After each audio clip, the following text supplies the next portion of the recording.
হচ্ছে রাধিকা চন্দ্র, আমি lecturer government polytechnic কলেজে পড়াই। হ্যাঁ, এবার আমি আপনাদের যে ক্লাসটা নেবো সেটা হচ্ছে এন্টারপ্রেনিউরশিপ ডেভেলপমেন্ট প্রোগ্রাম। এই যে ওয়ার্ডটা এন্টারপ্রেনিউরশিপ, যেটা আপনারা শুনেছেন এর আগে, একজন এন্টারপ্রেনিউর মানে সে কি করে, তার কাজটা কি, বা সে কি কোনো নতুন উদ্যোগ নেয়, এই জিনিসগুলোর সাথে কি আপনারা পরিচিত? কেউ পরিচিত, কেউ জানে এন্টারপ্রেনিউরশিপ মানে কি? উদ্যোগ নেওয়া। একদম, একেবারেই তাই। আপনার নামটা? আবেরি ঘোষ। আবেরি ঘোষ, আচ্ছা। এন্টারপ্রেনিউর হচ্ছে এমন একজন যে একটা নতুন একটা কি বলবো প্রবলেম খুঁজে, যেই প্রবলেমটা এখনো আনসলভ, এরকম একটা প্রবলেম খুঁজে সেটার একটা সলিউশন প্রোভাইড করে। অবশ্যই সেটার একটা প্রাইস থাকে। কেন প্রাইস কেন থাকে? যেমন ধরুন, আমরা নেক্সট স্লাইডটাতে যাচ্ছি।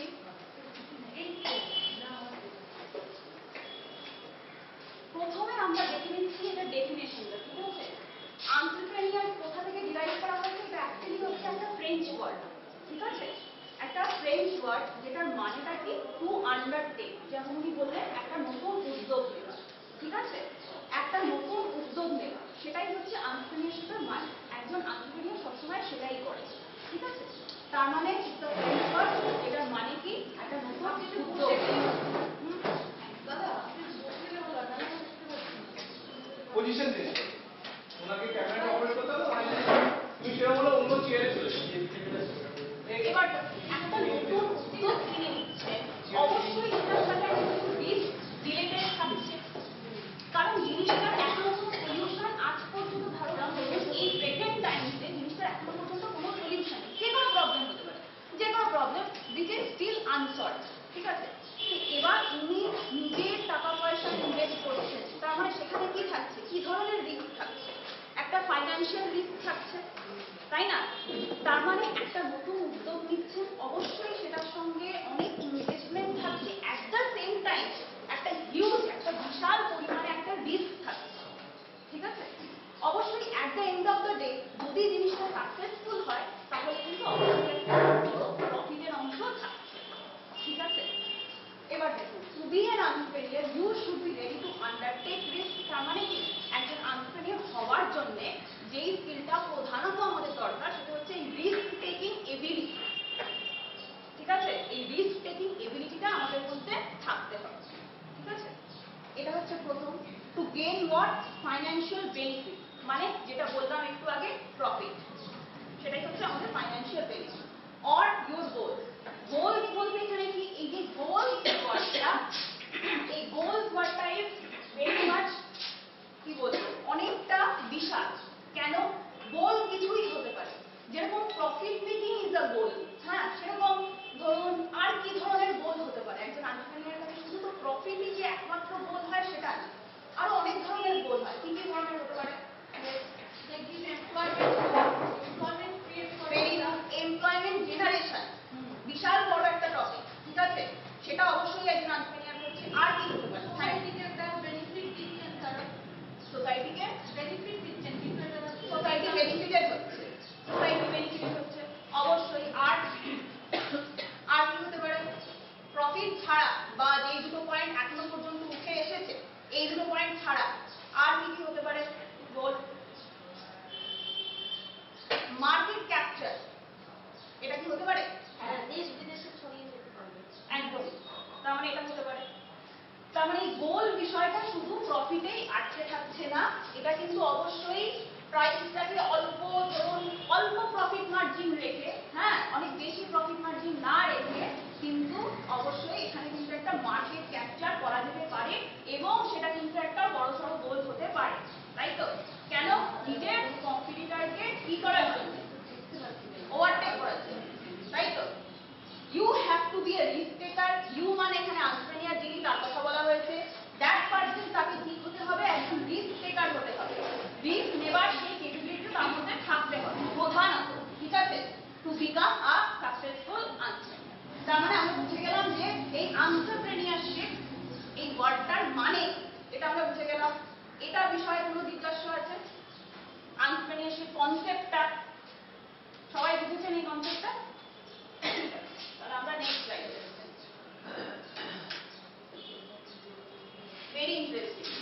ডিমান্ড। একজন একটা এন্টারপ্রেনিউর হওয়ার জন্য প্রথমে আমাদের কি বোঝা দরকার? কি বোঝা দরকার?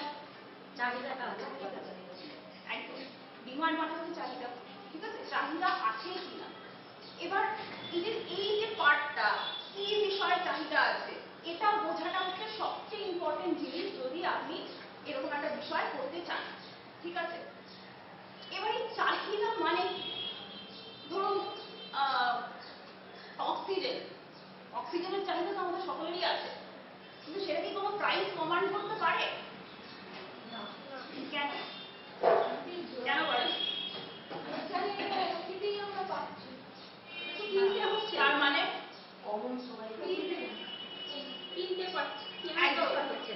আরেকবার বলুন। আমরা এটা ফ্রিতে পাচ্ছি, তার মানে একটু ফ্রি গুড।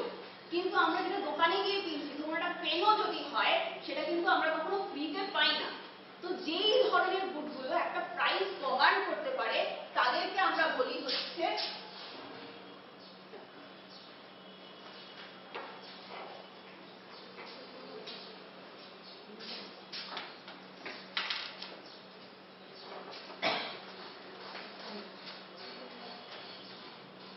Economic good.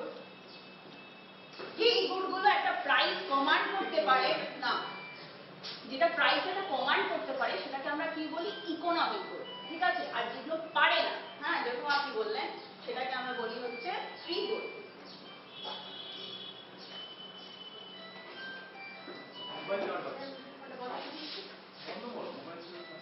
তাহলে এই দুটোর মধ্যে ডিফারেন্স আমরা বুঝতে পারলাম যে ফ্রি গুড কি আর ইকোনমিক গুড কি। ম্যাডাম এটা পুরো রেডি আছে, শুধু আপনার প্রশ্ন দিয়ে দিন না। হয়ে গেছে আপনারা শুনুন। এবার আমাদের যেটা বুঝতে হবে, এই যে আমরা যেটা ইকোনমিক গুড, অবশ্যই একজন এন্টারপ্রেনিউর হব মানে আমাদের ফ্রি গুডগুলোর বিষয়ে ভেবে লাভ নেই, তাই তো? আমাদের যেটা ভাবতে হবে সেটা হচ্ছে ইকোনমিক গুড কি, তাই তো? কেন তারা প্রাইস কমান্ড করে সেটা বুঝতে হবে। সেটা বুঝতে গেলে আমাদের বুঝতে হবে হচ্ছে যে এই ধরুন যে আমরা একটা পেন কিনছি, কেন কিনছি? সেটা আমাদের একটা কিছু একটা ইউটিলিটি প্রোভাইড করে। এবার ইউটিলিটি, এই যে আমি যেটা বলছি একটা ওয়ার্ড ইউটিলিটি, সেটার মানে কি? উপযোগিতা। একদম।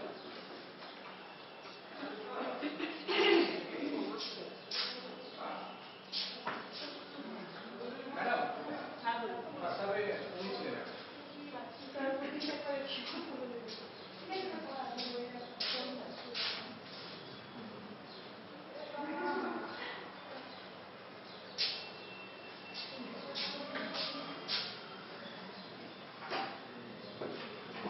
আচ্ছা, এবার হচ্ছে ইউটিলিটি।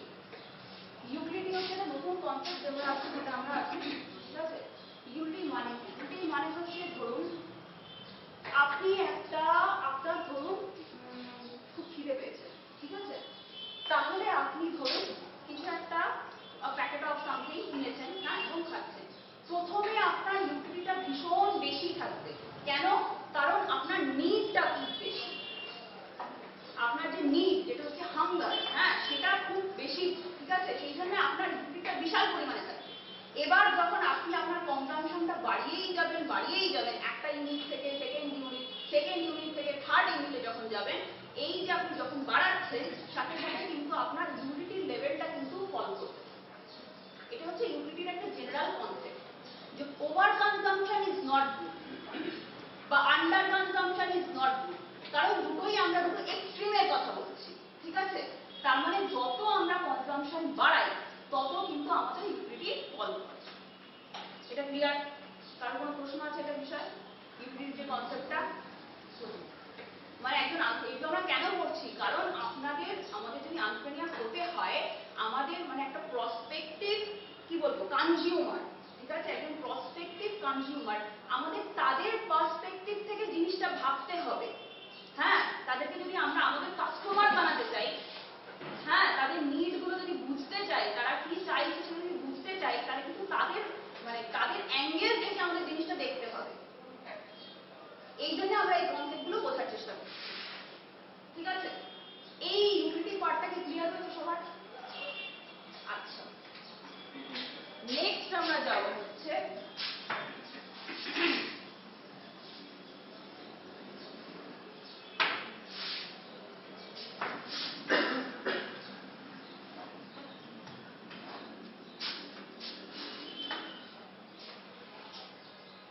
নতুন ওয়ার্ড লিখছি।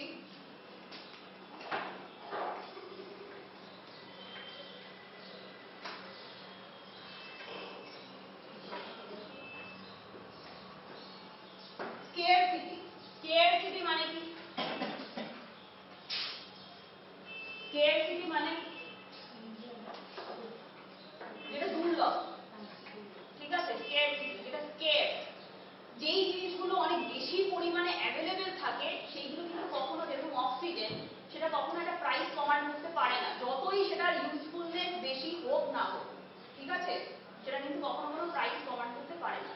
কিন্তু যেই গুডগুলো স্কেয়ার, ঠিক আছে, everything is scarce in the world, কারণ রিসোর্স সবসময় স্কেয়ার্স থাকে। যে কোনো কান্ট্রির কথা আপনি ভাবুন না কেন, ভারতবর্ষ বা যে কোনো কান্ট্রির কথা আপনি ভাবুন না কেন, সবার কাছেই কিন্তু রিসোর্স আছে এবং দ্যাট ইজ স্কেয়ার। কেন? কারণ হিউম্যান বন্ড, চাহিদা যেটা আমাদের, সেটা কিন্তু ইজ আনলিমিটেড, ঠিক আছে? কিন্তু রিসোর্সটা কিন্তু সবসময় স্কেয়ার। তাই জন্যই এই যে গ্যাপটা যেটা থেকে যাচ্ছে, সেইটা পাওয়ারটা কাকে দিচ্ছে? যারা প্রডিউসার, যারা এন্টারপ্রেনিয়ার। এই স্কেয়ারসিটি থেকেই কিন্তু যে মানে এন্টারপ্রেনিয়ার যে কনসেপ্টটা আমরা বোঝার চেষ্টা করছি, তারা প্রাইস কমান্ড করার সেই পাওয়ারটা পাচ্ছে, কারণ জিনিসগুলো ইজ নট অ্যাভেলেবেল। একটা কেক যদি আমাদের লাগে, সেটা কিনতে যেতে হবে আমাদের দোকানে, তো সেটা একটা প্রাইস যে চার্জ করতে পারছে, তার কারণ পেনটা যেটা দিয়ে তৈরি হয়েছে, এই প্লাস্টিক বডিটা বলুন বা ইঙ্কটা বলুন, that is not freely available. বা যদি ফ্রিলি অ্যাভেলেবেল থাকে, জিনিসটা ডিসব্যান্ডেড স্টেটে আছে, তাই না? সেই জিনিসটাকে একটা কমপ্লিট ফর্ম দিতে কারোকে একটা নতুন উদ্যোগ নিতে হবে। সেইখানেই কিন্তু এন্টারপ্রেনিয়ার চলে আসছে এবং সেই জিনিসটা তৈরি করছে, সে রিস্কটা নিচ্ছে, সেটার টাকা পয়সা ইনভেস্ট করছে, সেটার সবচেয়ে যেটা ইম্পর্টেন্ট, সেটার সময়কে ইনভেস্ট করছে, ঠিক আছে? এটা কেন সে মানে এই জিনিসটা সে করতে পারছে কেন? কারণ resources are scarce and human wants are unlimited, ঠিক আছে? এই যে ইউজফুলনেস আমরা যে বলছি, জিনিসটা আমাদের জন্য দরকারি, সেই জন্য তো আমরা টাকাটা খরচ করে পেনটা কিনছি। এই যে ইউজফুলনেস, এখান থেকে উঠে আসে ডিমান্ড, ইউজফুলনেস থেকে ডিমান্ড উঠে আসে, আর স্কেয়ারসিটি থেকে সাপ্লাই উঠে আসে। বুঝতে পারছি?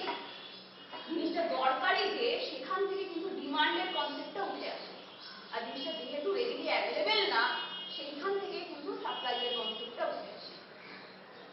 বোঝানো গেল? আচ্ছা, এবার আমরা যেটা ইন ডিটেইল করব, যেটা আমাদের বুঝে নিতে হবে। হ্যাঁ বলুন। কি উঠে আসে বললে? একটা জিনিস যে আমাদের কাছে দরকারি, সেটা যে আমাদের একটা ইউটিলিটি প্রোভাইড করছে, সেটা যে আমাদের কাছে ইউজফুল, সেখান থেকে ডিমান্ডটা উঠে আসছে, ঠিক আছে? এই পেনটা আমার দরকারি, তাই এটা আমাকে কিনতেই হবে, এটা আমাকে একটা ইউটিলিটি প্রোভাইড করছে, সেই জন্য আমার পেনটার ডিমান্ড আছে। হ্যাঁ, ঠিক আছে? তাহলে ইউজফুলনেস থেকে কি আসছে? একদম, usefulness leads to what? Demand, ঠিক আছে? আর স্কেয়ারসিটি থেকে কি আসছে? সাপ্লাই, সাপ্লাই, ঠিক আছে? তাহলে ইউজফুলনেস থেকে আমাদের ডিমান্ড আসছে, আর স্কেয়ারসিটি থেকে আমাদের সাপ্লাই আসছে, ঠিক আছে? এই অবধি হয়ে গেল। এবার আমরা ডিমান্ডের কনসেপ্টটা, কি কি জিনিস ডিমান্ডকে ডিটারমাইন করে বা নির্ধারিত করে, সেটা আমরা বুঝছি। হ্যাঁ বলুন, বলছিলেন? আচ্ছা, এবার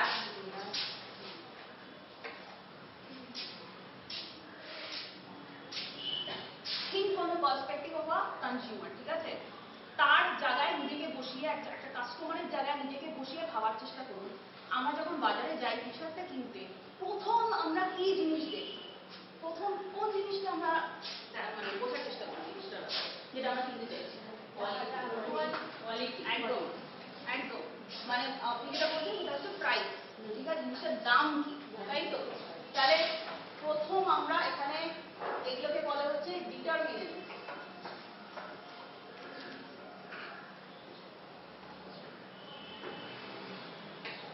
এগুলোকে বলা হচ্ছে ডিটারমিনেন্টস অফ ডিমান্ড। আমরা স্লাইডেও যেটা দেখছি, প্রথম হচ্ছে প্রাইস,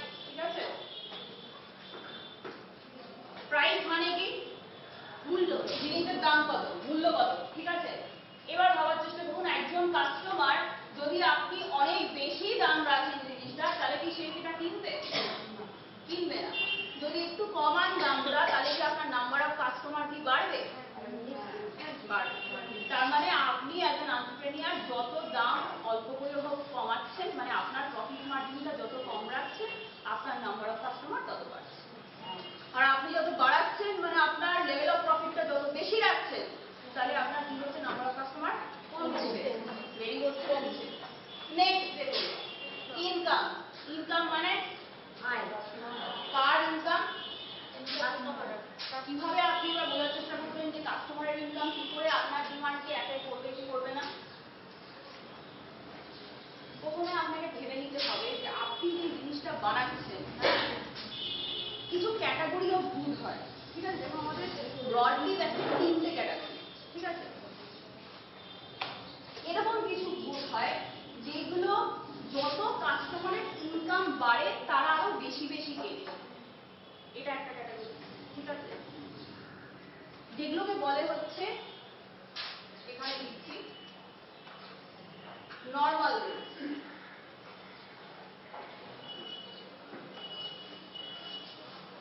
তার মানে কাস্টমার আপনার ধরুন যে কোনো ধরনের জিনিস, একটা ধরুন একটা কনজিউমার ডিউরেবলের কথা আপনি ভাবছেন, একটা ওয়াশিং মেশিনের কথা ভাবছেন, ঠিক আছে?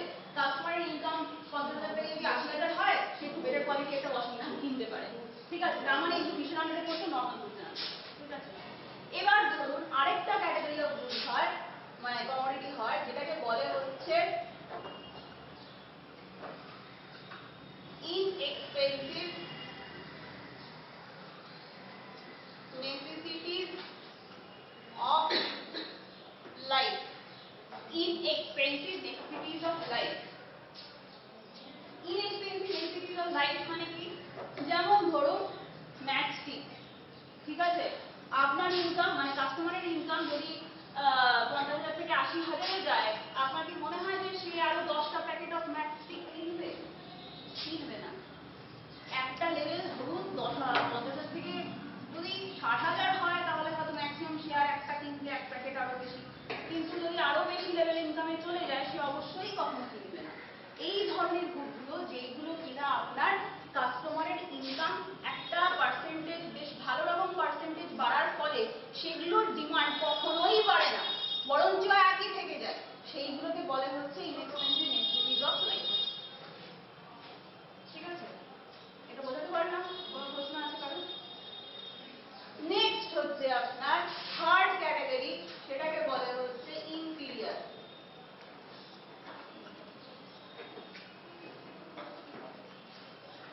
Inferior good. ইনফিরিয়ার গুড মানে কি? ইনফিরিয়ার ওয়ার্ডটার মানে কি?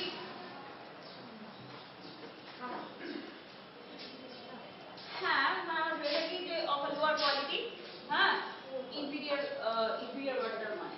এবার ইনফিরিয়ার গুড মানে কি? ইনফিরিয়ার গুড মানে হচ্ছে এমন একটা গুড যেখানে যত কাস্টমারের ইনকাম বাড়বে তত সে সেটা কম কিনবে। কিছুই হতে পারে এক্সাম্পল, যেমন ধরুন একটা লো কোয়ালিটি অফ রাইস, ঠিক আছে? যখন কাস্টমার অ্যাফোর্ড করতে পারছিল না, তখন সেই লো কোয়ালিটি অফ রাইসটা, কারণ তাকে সার্ভাইভ করতে হবে, সাস্টেন করতে হবে, তখন সে সেই লো কোয়ালিটি অফ রাইসটা অবশ্যই কিনছিল এবং কনজিউম করছিল। কিন্তু তার যখন একটা লেভেলের ওপরে ইনকাম চলে যায়, তখন সে অবশ্যই সেই লো কোয়ালিটিটা ছেড়ে একটা ভালো কোয়ালিটি বা একটা আপার গ্রেড কোয়ালিটি কেনার চেষ্টা করবে। তখন সেক্ষেত্রে কি হচ্ছে, সেই পার্টিকুলার কমোডিটি যদি আপনি বিক্রি করেন, সেক্ষেত্রে কিন্তু আপনার কাছে ফল করছে ওটা, কারণ কাস্টমার কিন্তু কিনছে না। সেটাকে বলা হচ্ছে ইনফিরিয়ার গুড। মানে আপনাকে একটা এন্টারপ্রেনিউর প্রথমে বুঝে নিতে হবে যে আপনার কমোডিটিটা কোন ক্যাটাগরি অফ গুডের মধ্যে পড়ে এবং সেটা কিভাবে কাস্টমার, কারণ এই প্রতিটা অ্যাসপেক্টই তো আপনাকে দেখতে হচ্ছে এবং ভাবতে হচ্ছে, তাই না? যে কাস্টমারের ইনকাম আজকে বেড়ে গেলে, কারণ আপনার কাছে যদি 10টা কাস্টমার চলে যায়, সেটা তো আপনার প্রফিটকে অ্যাফেক্ট করবে। এগুলো অবশ্য আপনি যদি শুধু আপনার পার্সপেক্টিভ থেকে ভাবেন, তাহলে এগুলো আপনার ভাবার কথা না অ্যাজ এন এন্টারপ্রেনিউর। কিন্তু আপনি যদি ওভারঅল ওয়েলবিংটা দেখতে চান, তাহলে কিন্তু অবশ্যই আপনার ভাবার কথা, কারণ আলটিমেটলি কিন্তু ইউর প্রফিট গেটস অ্যাফেক্টেড, তাই না? এটা হয়ে গেল। এবার দেখুন, এটা তো very easy, test and preference. Test and preference মানে কি? পছন্দ, টেস্ট মানে পছন্দ, মানে কাস্টমারের কি ধরনের পছন্দ, তো সেটা কি ডিমান্ডকে অ্যাফেক্ট করে? পছন্দ হলে প্রাইস বললাম, যদি পছন্দ হলে অনেক সময় দেখা যায় প্রাইসটা এত বেশি, তখন হয়তো কেনা যায় এরকম। আবার হয়তো প্রাইসটা রয়েছে ঠিক ঠিক, অথচ আবার জিনিসটা পছন্দ পুরো প্রাইসটা আমরা ফর দ্য টাইম বিং আমরা ওটাকে ফ্রিজ করে দিচ্ছি, ঠিক আছে? এবার শুধু টেস্ট অ্যান্ড প্রেফারেন্সের সম্বন্ধে ভাবছো, এটা কি ডিমান্ডকে অ্যাফেক্ট করতে পারে? হ্যাঁ পারে, তাই তো? কিভাবে পারে? যদি ফেভারেবল না হয়, যদি ফেভারেবল না হয় প্রেফারেন্সটা, যদি ম্যাচ না করে, তাহলে সেক্ষেত্রে কিন্তু সেই জিনিসটা কিনছে না, তাই তো? আর যদি হয় তাহলে অবশ্যই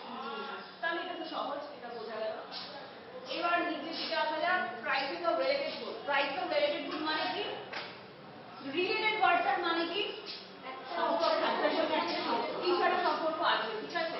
এবার এই সম্পর্কটা দুভাবে হতে পারে, ঠিক আছে, দুভাবে হতে পারে। এই জিনিসটা বেশ বোঝার মতো। প্রথম কনসেপ্টটা যেটা এটার আন্ডারে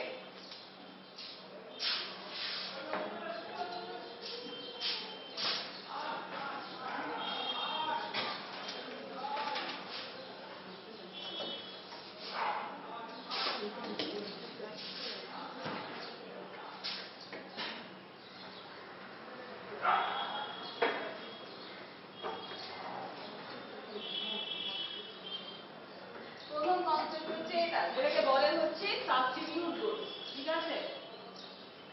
সাবস্টিটিউট গুডস এর মানে কি? যেমন ধরুন চা আর কফি, ঠিক আছে, চা আর কফি, ঠিক আছে, দুটো পারফেক্ট সাবস্টিটিউট। মানে আপনি যদি বলেন যে আমার মানে চা চাই, তার মানে কি কফি দিলেও হবে? না, সেটা না। অবশ্যই কিন্তু পারফেক্ট সাবস্টিটিউট, পারফেক্ট সাবস্টিটিউট, হ্যাঁ। কিন্তু আমরা অনেক সময় কি করি, মানে কোনো একটা মডেল কনস্ট্রাক্ট করার সময় বা কোনো একটা থিওরি কনস্ট্রাক্ট করার সময় আমরা কিছু কি করি, সিম্পলিফাইং অ্যাসাম্পশন নিই, হ্যাঁ, যেটা মানে রিয়ালিটিটা, মানে যেটা আমাদের আউটসাইড ওয়ার্ল্ড, সেটা ইজ ভেরি মাচ কমপ্লেক্স, তাই তো, ভেরি মাচ কমপ্লেক্স।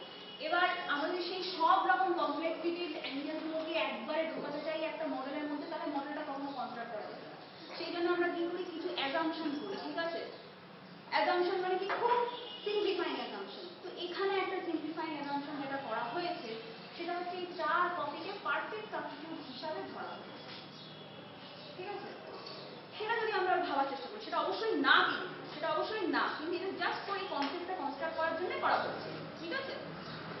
এবার এটা যদি আমরা ভাবার চেষ্টা করি চা আর কফি, এবার ধরুন চায়ের দামের কথা ভাবুন, ঠিক আছে, চায়ের দাম, হ্যাঁ, আর কফির ডিমান্ডের কথা ভাবুন, হ্যাঁ, একজন কাস্টমার কফি কতটা ডিমান্ড করবে আর চায়ের দাম, হ্যাঁ, এই দুটোর মধ্যে কিরকম রিলেশন হতে পারে একটু ভাবার চেষ্টা করুন। কফিটা তো অবশ্যই বেশি দাম, আর চাটা একটু কম। না, মানে আমি দামের একেবারেই ওই রিয়াল ওয়ার্ল্ড থেকে উঠে আসছি, কোনো রকম দাম বা অন্য কিছু মাথায় রাখছি না। আমি শুধু সিম্পলি এইটুকু ভাবার চেষ্টা করছি যে চায়ের একটা কিছু দাম আছে, সেটা বেশি হোক কম হোক যেখানে হোক, হ্যাঁ, যা কিছু হোক, ঠিক আছে। কফির একটা কিছু ডিমান্ড অবশ্যই আছে, কম থাকুক বেশি থাকুক কিছু একটা আছে। এবার এই দুটোর মধ্যে কি কোনো রিলেশন আদৌ হতে পারে, আসতে পারে? চায়ের দাম তো আমাদের তো পছন্দ। Exactly, very good. চায়ের দাম যখন বাড়ে তখন কফির ডিমান্ড বাড়বে না কমবে? বাড়বে। কেন হচ্ছে সেটা? কারণ প্রথমে যেটা উনি বললেন চায়ের দাম বাড়ছে, তার মানে চায়ের ডিমান্ডের কি হবে, কমছে। তাহলে চায়ের ডিমান্ড যখন কমছে তখন কফির ডিমান্ডটা বাড়ছে, ঠিক আছে। এটা হচ্ছে একটা রিলেশন। এই ধরনের গুডকে কি বলে, সাবস্টিটিউট, ঠিক আছে। এই হয়ে গেল সাবস্টিটিউট কনসেপ্ট। কোন কোয়েশ্চেন সাবস্টিটিউট গুড দিয়ে? এটা তাহলে আমরা আরেকবার আসছি। সাবস্টিটিউট গুড মানে হচ্ছে যে কোনো দুটো এমন গুডকে তুলুন তাদের মধ্যে পারফেক্ট সাবস্টিটিউট রিলেশন নাও থাকতে পারে, থাকতেও পারে, হোয়াটএভার। আমরা সিম্পলিসিটির জন্য ধরে নিচ্ছি যে পারফেক্ট সাবস্টিটিউট ওটা, ঠিক আছে, সিম্পলিসিটির জন্য ধরে নিচ্ছি চা আর কফি তারা পারফেক্ট সাবস্টিটিউট। আপনি যদি বলেন চা চাই, তার জায়গায় যদি আপনাকে কফি দেওয়া হয় আপনি কোনো কোয়েশ্চেন করবেন না, হ্যাঁ, এটা আমরা ধরে নিচ্ছি, ঠিক আছে। এবার চায়ের দাম এবং কফির ডিমান্ডের কথা বলছি, ঠিক আছে। ডিমান্ড মানে হচ্ছে চাহিদা, ঠিক আছে। চায়ের দাম যদি বাড়ে, হ্যাঁ, তাহলে কফির দামের কি হচ্ছে সেটা, সরি, কফির ডিমান্ডের কি হচ্ছে সেটা কি বাড়ছে না কমছে? কমছে। চায়ের দাম যখন বাড়ে তখন চায়ের ডিমান্ড কমে, চায়ের ডিমান্ড কমে। যে কোনো এই পেনের দামটা যদি বাড়ে তাহলে আমি গিয়ে কম পেন কিনবো, তো তাহলে পেনের ডিমান্ড কমছে। কিন্তু এই পেন ধরুন এটা মার্কার পেন, এরকমই আরেকটা ধরুন মার্কার পেন আছে আরেকটা কোম্পানির, তাহলে সেটার প্রাইসটা কম্পারেটিভলি কম থাকছে, তাহলে সেটার ডিমান্ডটা বাড়বে না কমবে? বাড়বে। তাহলে সেক্ষেত্রে কি হচ্ছে, চায়ের দামটা বাড়ার সঙ্গে সঙ্গে কফি ডিমান্ডটা বাড়ছে। এই রিলেশনটা আমরা পেলাম। উল্টো দিক দিয়ে যদি আমরা দেখি, চায়ের দাম যখন কমছে তখন কফি ডিমান্ডের কি হওয়া উচিত? ভেরি গুড, কমা উচিত, ঠিক আছে। এটা ক্লিয়ার হয়ে গেল। এই হচ্ছে আমাদের টোটাল সাবস্টিটিউট গুডের কনসেপ্ট। এবার আমরা যে কনসেপ্টটা করব under relative goods, price of relative goods, সেটা হচ্ছে কমপ্লিমেন্টারি।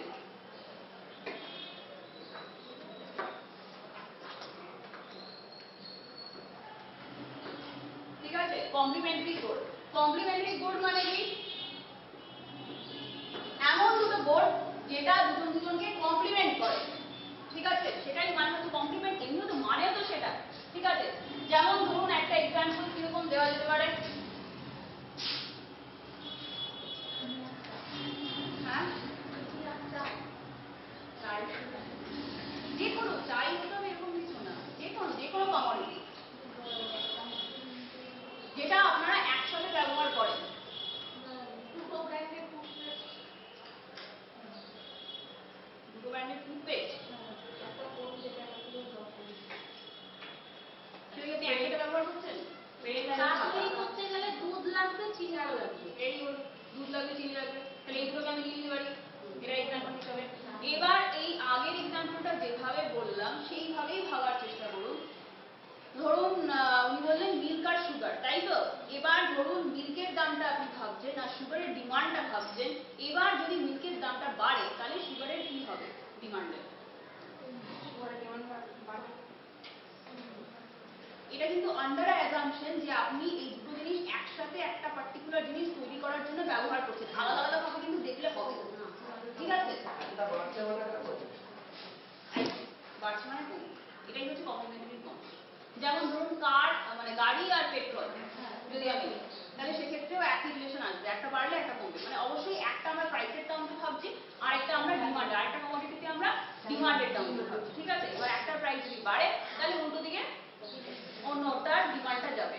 এটাই হচ্ছে কমপ্লিমেন্টারি কনসেপ্ট। আর সাবস্টিটিউটেড কনসেপ্ট কি? দুটো একই দিকে মুভমেন্টটা সেম হবে, প্যারামিটার ডিফারেন্ট, প্রাইস আর ডিমান্ড টার্মসে ভাবছি, কিন্তু সাবস্টিটিউটের ক্ষেত্রে মুভমেন্টটা সেম দিকে হয়, ঠিক আছে? আর কমপ্লিমেন্টারির ক্ষেত্রে সেটা উল্টো দিকে হয়, ঠিক আছে? এই হয়ে গেল আমাদের total prices of related good. এখনো পর্যন্ত আর কোনো কোয়েশ্চেন আছে এই চারটে ডিটারমিনেন্ট পর্যন্ত? যদি না থাকে তাহলে আমরা এক্সপেকটেশনে যাচ্ছি। Consumer expectation. কনজিউমার এক্সপেকটেশন আমাদের বোঝা কেন দরকার? কারণ হচ্ছে কনজিউমার কি এক্সপেক্ট করছে সেটার উপর নির্ভর করছে যে আদৌ জিনিসটা কিনবে কি কিনবে না, ঠিক আছে? ধরুন কনজিউমার যদি ভাবে যে কালকে একটা শর্টেজ হবে, ঠিক আছে, সাপ্লাই থাকবে না, সে কি করবে? আজকে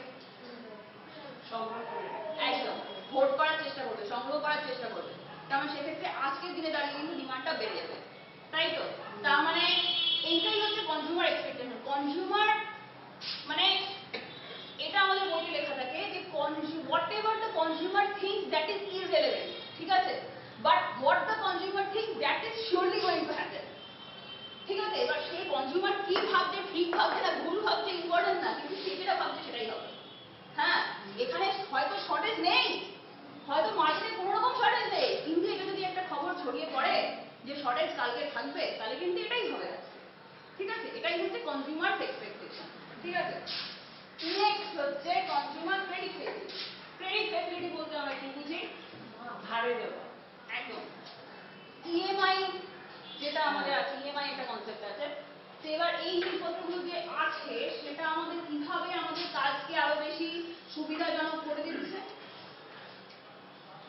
একটা বেশি দামের জিনিসটা কিনতে একবারে দাম দিয়ে অসুবিধা হয়, আমরা ডাউন পেমেন্ট করে নিতে পারছি, এটা যদি না থাকতো তাহলে আমরা হয়তো জিনিসটা কিনতে পারতাম না। তার মানে এই যে জিনিস, যেই সুবিধাগুলো আমাদের দেওয়া হচ্ছে সেই জিনিসগুলো অবশ্যই কি হচ্ছে, ডিমান্ডের উপরে একটা পজিটিভ এফেক্ট পড়ছে, ঠিক আছে? ডিমান্ডের উপরে একটা পজিটিভ এফেক্ট পড়ছে। নেক্সট হচ্ছে আমাদের ডেমনস্ট্রেশন। ডেমনস্ট্রেশন এফেক্ট মানে কি? ডেমনস্ট্রেশন ওয়ার্ডটার মানে কি? ডেমনস্ট্রেশন ওয়ার্ডটা জিনিসটাই আপনারা সুন্দরভাবে বোঝানো, এক্সপ্লেন করা। আচ্ছা, সেটা ইজ রেসপেক্ট টু ডিমান্ড আমরা কিভাবে ভাবতে পারি? ডেমনস্ট্রেট করা, একটা ইন্ডিভিজুয়াল আরেকটা ইন্ডিভিজুয়ালকে কিভাবে ধরুন ইনফ্লুয়েন্স করছে একটা কমোডিটিকে কেনার জন্য। সেই কাপড়ের কোয়ালিটি নিয়ে বোঝানো, তার প্রাইস নিয়ে বোঝানো, তার প্রাইসটা ওটা কেন সেটা বোঝানো। আচ্ছা আচ্ছা, আমি একটু বলি। ধরুন এই যে আমরা স্কুলের বাচ্চাদের মধ্যে যে ধরুন সিনিয়র স্কুলের কথা বলছি, হ্যাঁ, প্রত্যেকের হাতে নতুন নতুন ফোন, ঠিক আছে? এটা কেন হয়? এটাই হচ্ছে ডেমনস্ট্রেশন এফেক্ট। মানে ক্লাসে কেউ একটা নতুন ফোন কিনলো, তাহলে সে কিনলো বলে আরেকটা বাচ্চা বাড়িতে গিয়ে বললো যে আমার একটা নতুন ফোন চাই, এটাই হচ্ছে ডেমনস্ট্রেশন। মানে আরেকজন কি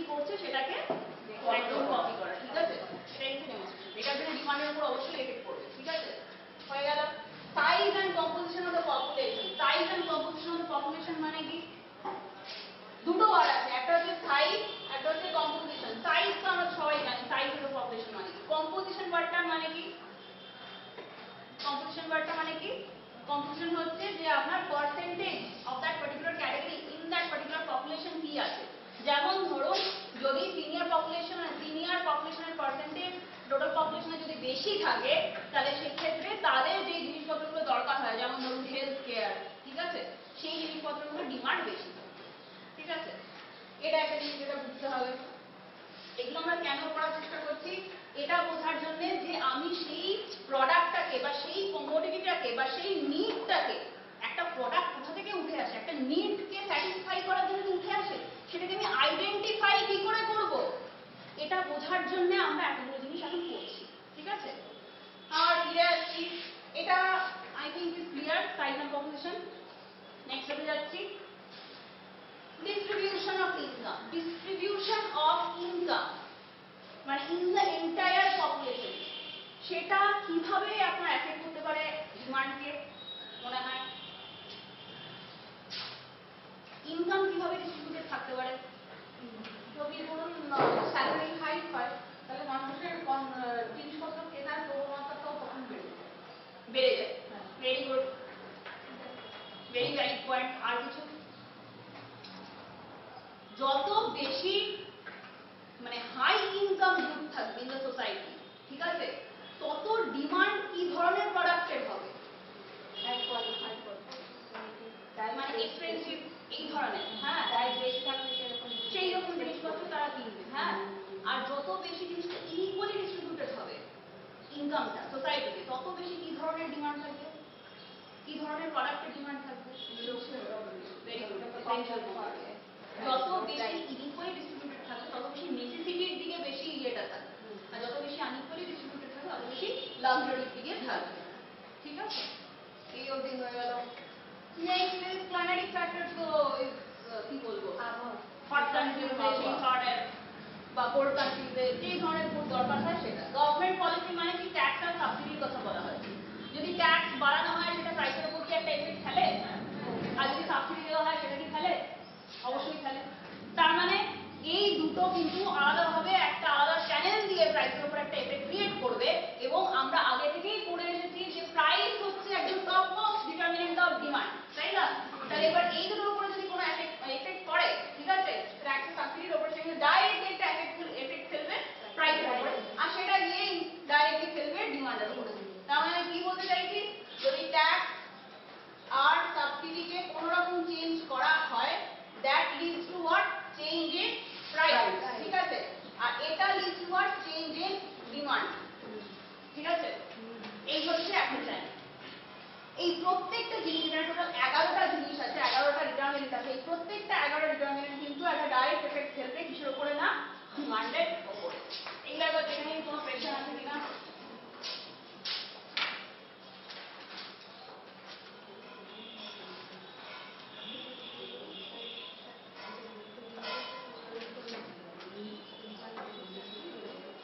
এই 11টা ফ্যাক্টরে, হ্যাঁ বলুন। ইনকামের মধ্যে আপনি একটা পয়েন্ট বলেছিলেন, ইনএক্সপেন্সিভ নেসেসিটি অফ লাইফ। হ্যাঁ, এই পয়েন্টটা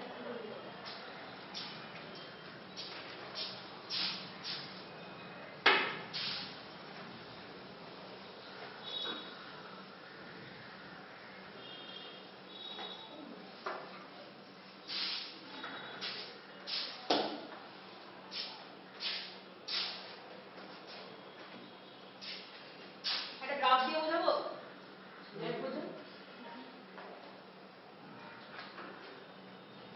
এটা হচ্ছে আমার y অ্যাক্সিস, ঠিক আছে, ফার্স্ট কোয়াড্রেন্টে আমি আছি, ঠিক আছে। এটা হচ্ছে আমার x অ্যাক্সিস, ঠিক আছে। এখানে আমি ধরুন ইনকামকে রাখছি, ঠিক আছে, আর এখানে আমি সেই পার্টিকুলার কমোডিটিকে রাখছি, ঠিক আছে। এটা হচ্ছে আমার অরিজিন। এবার আমি এখানে তিনটে ক্যাটাগরির কথা বলেছিলাম। একটা হচ্ছে নর্মাল গুড, ঠিক আছে।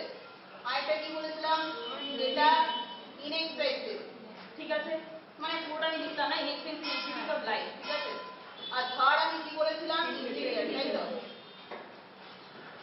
এবার নর্মালটা আমরা কি বলেছিলাম, যেটা ইনকাম বাড়লে কি হয়, ডিমান্ড বাড়ে।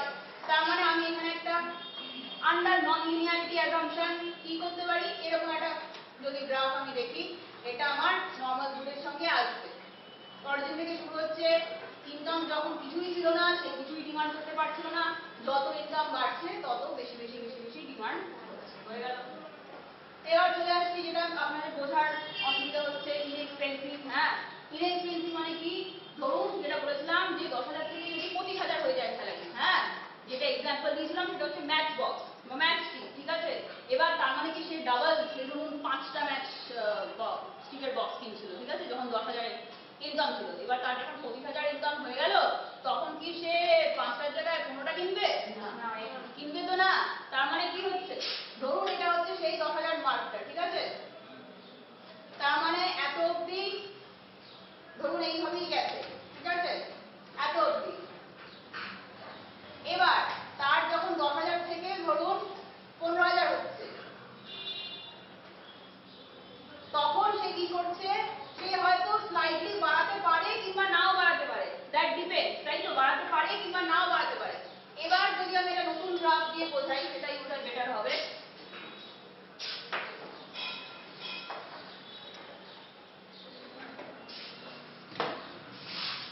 এখান থেকে ধরুন শুরু হচ্ছে, হ্যাঁ, এবার 15,000-এ গিয়ে এখানে, এটা 15,000 তো, এখানে গিয়ে কি হচ্ছে, জিনিসটা এরকম হয়ে যাচ্ছে, মানে একটা স্ট্রেট লাইন হয়ে যাচ্ছে। এই স্ট্রেট লাইন যে লাইনটা, একটা স্ট্রেট লাইন হয়ে যাচ্ছে। তার মানে কি, জিনিসটা সে এখানে গিয়ে সেটা কনস্ট্যান্ট, ধরুন এটা একটা কিছু একটা 10 প্যাকেজ, ঠিক আছে। তার মানে একটা বারের পরে কিন্তু তারপরে তার যদি 75,000-এও পৌঁছে যায় ইনকাম, সে কিন্তু তার কনজাম্পশন অফ ম্যাক্সি কিন্তু সে বাড়াবে না, বাড়াবে না। এটাই হচ্ছে ইনএক্সপেন্সিভের কনসেপ্ট। এমন কিছু গুড যেটা আমরা, যেমন সল্ট, লবণ, হ্যাঁ, লবণ কি আমরা বেশি কনজাম করবো, আমরা ধরুন 3 টাইমস চলে গেল আপনার ইনকাম, 3 গুণ বেড়ে গেল, তা আপনি কি বেশি লবণ কিনবেন? তখন কিনবেন না তো। এই ধরনের গুডকে ইনএক্সপেন্সিভ নেসেসিটিস অফ লাইফ বলে, ঠিক আছে। এটা হয়ে গেল। লাস্ট যেটা ছিল সেটা হচ্ছে ইনফিরিয়ার। ইনফিরিয়ার কি বলেছিলাম, যে যখন আপনার ইনকাম বাড়বে তখন আপনার কনজাম্পশন কমবে, ঠিক আছে। ইনকাম বাড়ছে, কনজাম্পশন কমছে, মানে কি, যেমন ধরুন একটা লো কোয়ালিটি অফ কিছু একটা some kind of food grade, ঠিক আছে, রাইস এবারে হোয়াটএভার, হ্যাঁ। তো এবার সেটা যখন আপনি একটা পার্টিকুলার লেভেল, একটা পার্টিকুলার কোয়ালিটি আপনি কনজিউম করছিলেন, ঠিক আছে, এবার যখন আপনার ইনকামটা বেড়ে যাচ্ছে, তখন আপনি অবশ্যই বেটার কোয়ালিটিতে যেতে চাইবেন, আপনার আপগ্রেড করবেন, হ্যাঁ। তখন যেটা কিনছিলেন সেটার ডিমান্ড কমবে না বাড়বে? কমবে। তার মানে কি,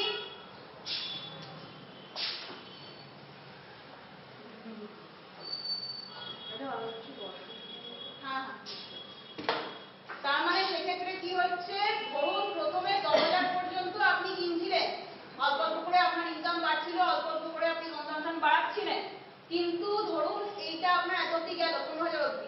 এবার 15,000-এর উপরে যখন আপনার ইনকাম চলে গেল, আপনি সঙ্গে সঙ্গে কি করলেন, কম কিনতে শুরু করলেন, অর্থাৎ ঘুরে গেল রাস্তা। আর এখানে একটা, এটাকে বলা হচ্ছে, ওই পয়েন্টটাকে বলা হচ্ছে কিং, ঠিক আছে। যেই পয়েন্টটা থেকে কার্ভেচারটা চেঞ্জ হয়ে গেল সেটাকে কিং বলে, কারণ ওটার পরে আপনার গ্রাফের পুরো ডাইমেনশনটা চেঞ্জ হয়ে যায়, ঠিক আছে। এত অব্দি কোনো কোয়েশ্চেন? আর বাকি 11টা ডিটারমিনেন্টে সবার ডিটারমিনেন্ট ক্লিয়ার না? হ্যাঁ, এগুলো তাহলে আমরা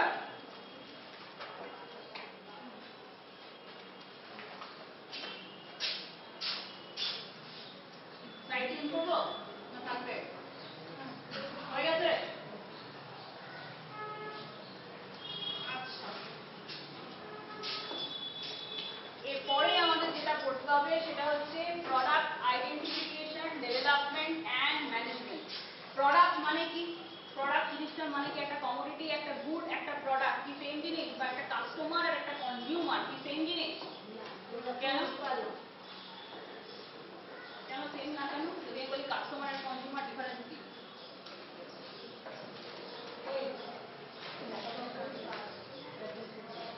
কাস্টমার আর কনজিউমারের মধ্যে ডিফারেন্স কি?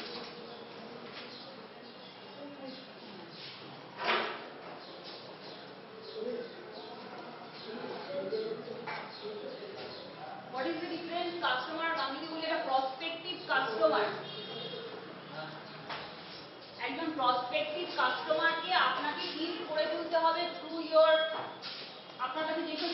অ্যাভেলেবেল আছে, যেমন ধরুন আপনার কাছে মার্কেটিং টুলস অ্যাভেলেবেল আছে, সেটা দিয়ে আপনি কি করে তুলতে চাইছেন, আপনার কনজিউমার করে তুলতে চাইছেন, দ্যাট ইজ দ্য ডিফারেন্স।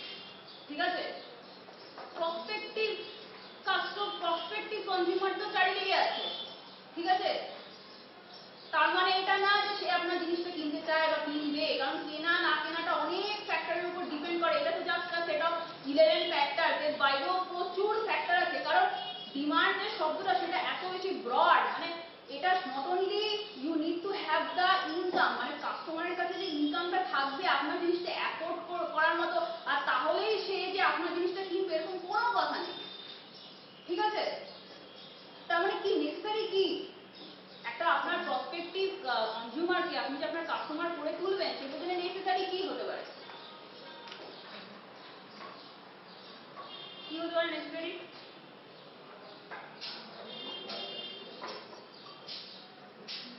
তার মানে prospective যিনি consumer, not only that person has to have the income but the willingness to buy your commodity.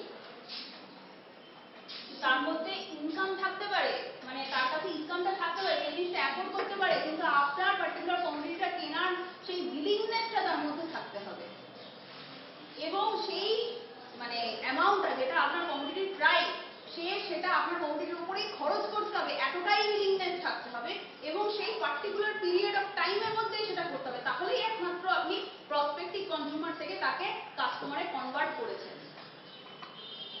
এই এতগুলো ফ্যাক্টর স্যাটিসফাই হলে তবে আপনি তাকে প্রসপেক্টিভ কনজিউমার থেকে কাস্টমারে কনভার্ট করতে পেরেছেন।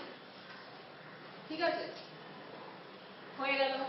এবার আমরা করব হচ্ছে প্রোডাক্ট আইডেন্টিফিকেশন, ডেভেলপমেন্ট, ম্যানেজমেন্ট। প্রথমে আমরা ডেফিনেশনটা দেখে নিচ্ছি। এটা হচ্ছে আপনার প্রোডাক্ট ডেভেলপমেন্টের definition.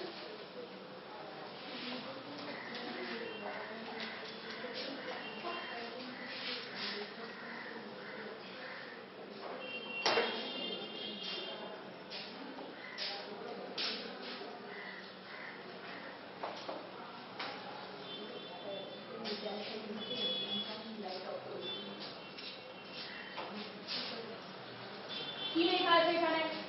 Product development is a series of steps that includes the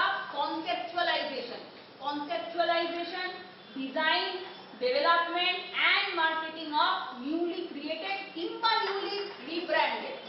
এটা সবসময় নাম হতে পারে যে newly created সেই জিনিসটা না, newly rebranded যদি হয় সেটাও প্রোডাক্ট ডেভেলপমেন্টের আন্ডারে পড়বে। গুডসও হতে পারে, সার্ভিসও হতে পারে, অবশ্যই তাই, যেটা তো আমরা জানি গুডসও হতে পারে, সার্ভিসও হতে পারে। আর সেটা includes the product entire journey from the initial idea to its market release। পুরোটাই কিসের আন্ডারে পড়ে না, প্রোডাক্ট ডেভেলপমেন্টের আন্ডারে পড়ে। এটা হচ্ছে আমাদের প্রোডাক্ট ডেভেলপমেন্টের ডেফিনেশন। এন্টায়ার যে life cycle of a product, সেই পুরোটাই কিন্তু প্রোডাক্ট ডেভেলপমেন্ট, প্রোডাক্ট ম্যানেজমেন্টের আন্ডারে পড়ছে। ঠিক আছে? প্রোডাক্ট ম্যানেজমেন্টটা আমরা আরো ব্রড ইয়েতে করব। আমরা প্রথমে প্রোডাক্ট ডেভেলপমেন্ট দিয়ে শুরু করছি। প্রোডাক্ট ডেভেলপমেন্টের কনসেপ্টটা বোঝা গেছে। পিচিং এর একটা কনসেপ্ট আছে, যেটা আমি লাস্ট স্লাইডে রেখেছিলাম। পিচিং এর কনসেপ্টটা একটু আগেই আমি এক্সপ্লেইন করব, এবং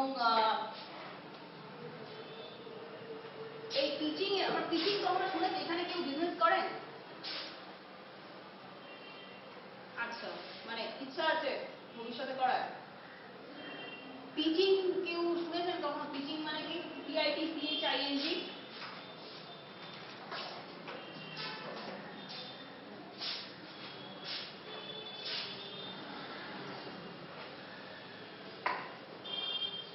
পিচিং মানে কি? টু পিচ মানে কি? আপনি পিচ নানা রকম ভাবে করতে পারেন। এক তো আপনার কাস্টমারকে করতে পারেন, আরেকটা হচ্ছে আপনার ইনভেস্টরকে করতে পারেন। ইনভেস্টরকে যদি আপনি করেন তাহলে কেন করছেন? So as to get funds. ঠিক আছে? সে যাতে আপনার বিজনেসে ইনভেস্ট করে। ঠিক আছে?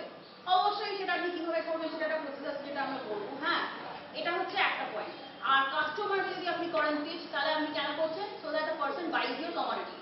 ঠিক আছে? এটা হচ্ছে আপনার দুটো কনসেপ্ট পিচিং এর।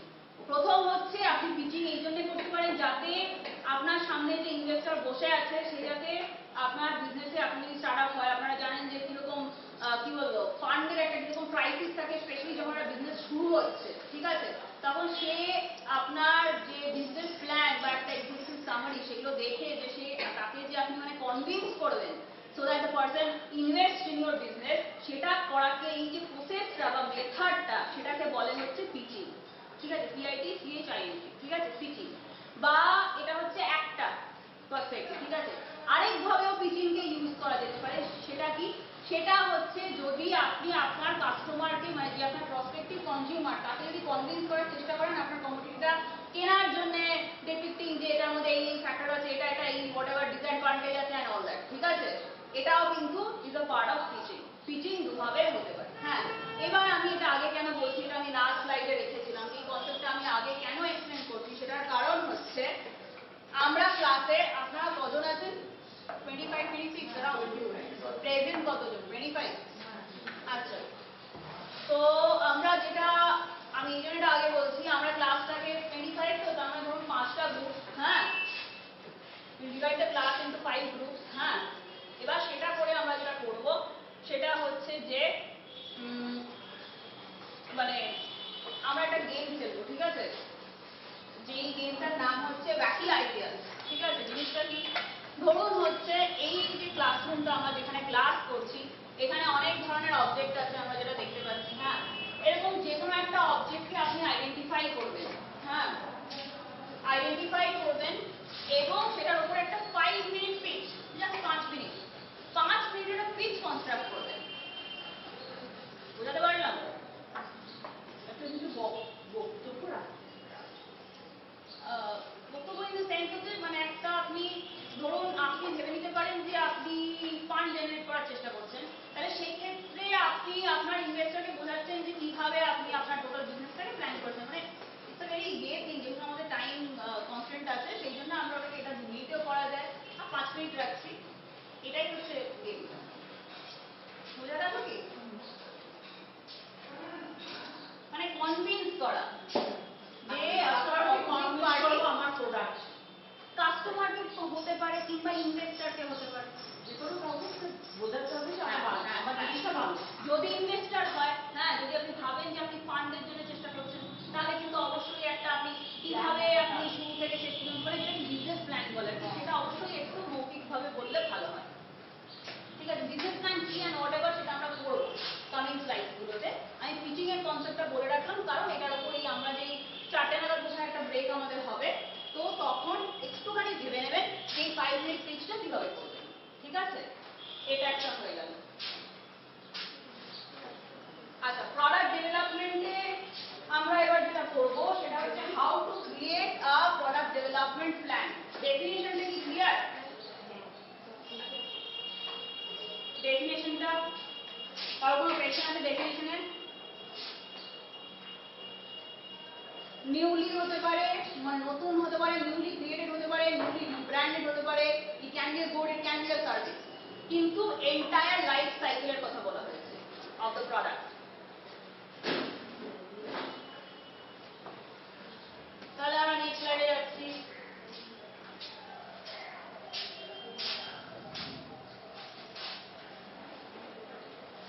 This is important. এখানে কি বলছে? Tips to create a product development plan.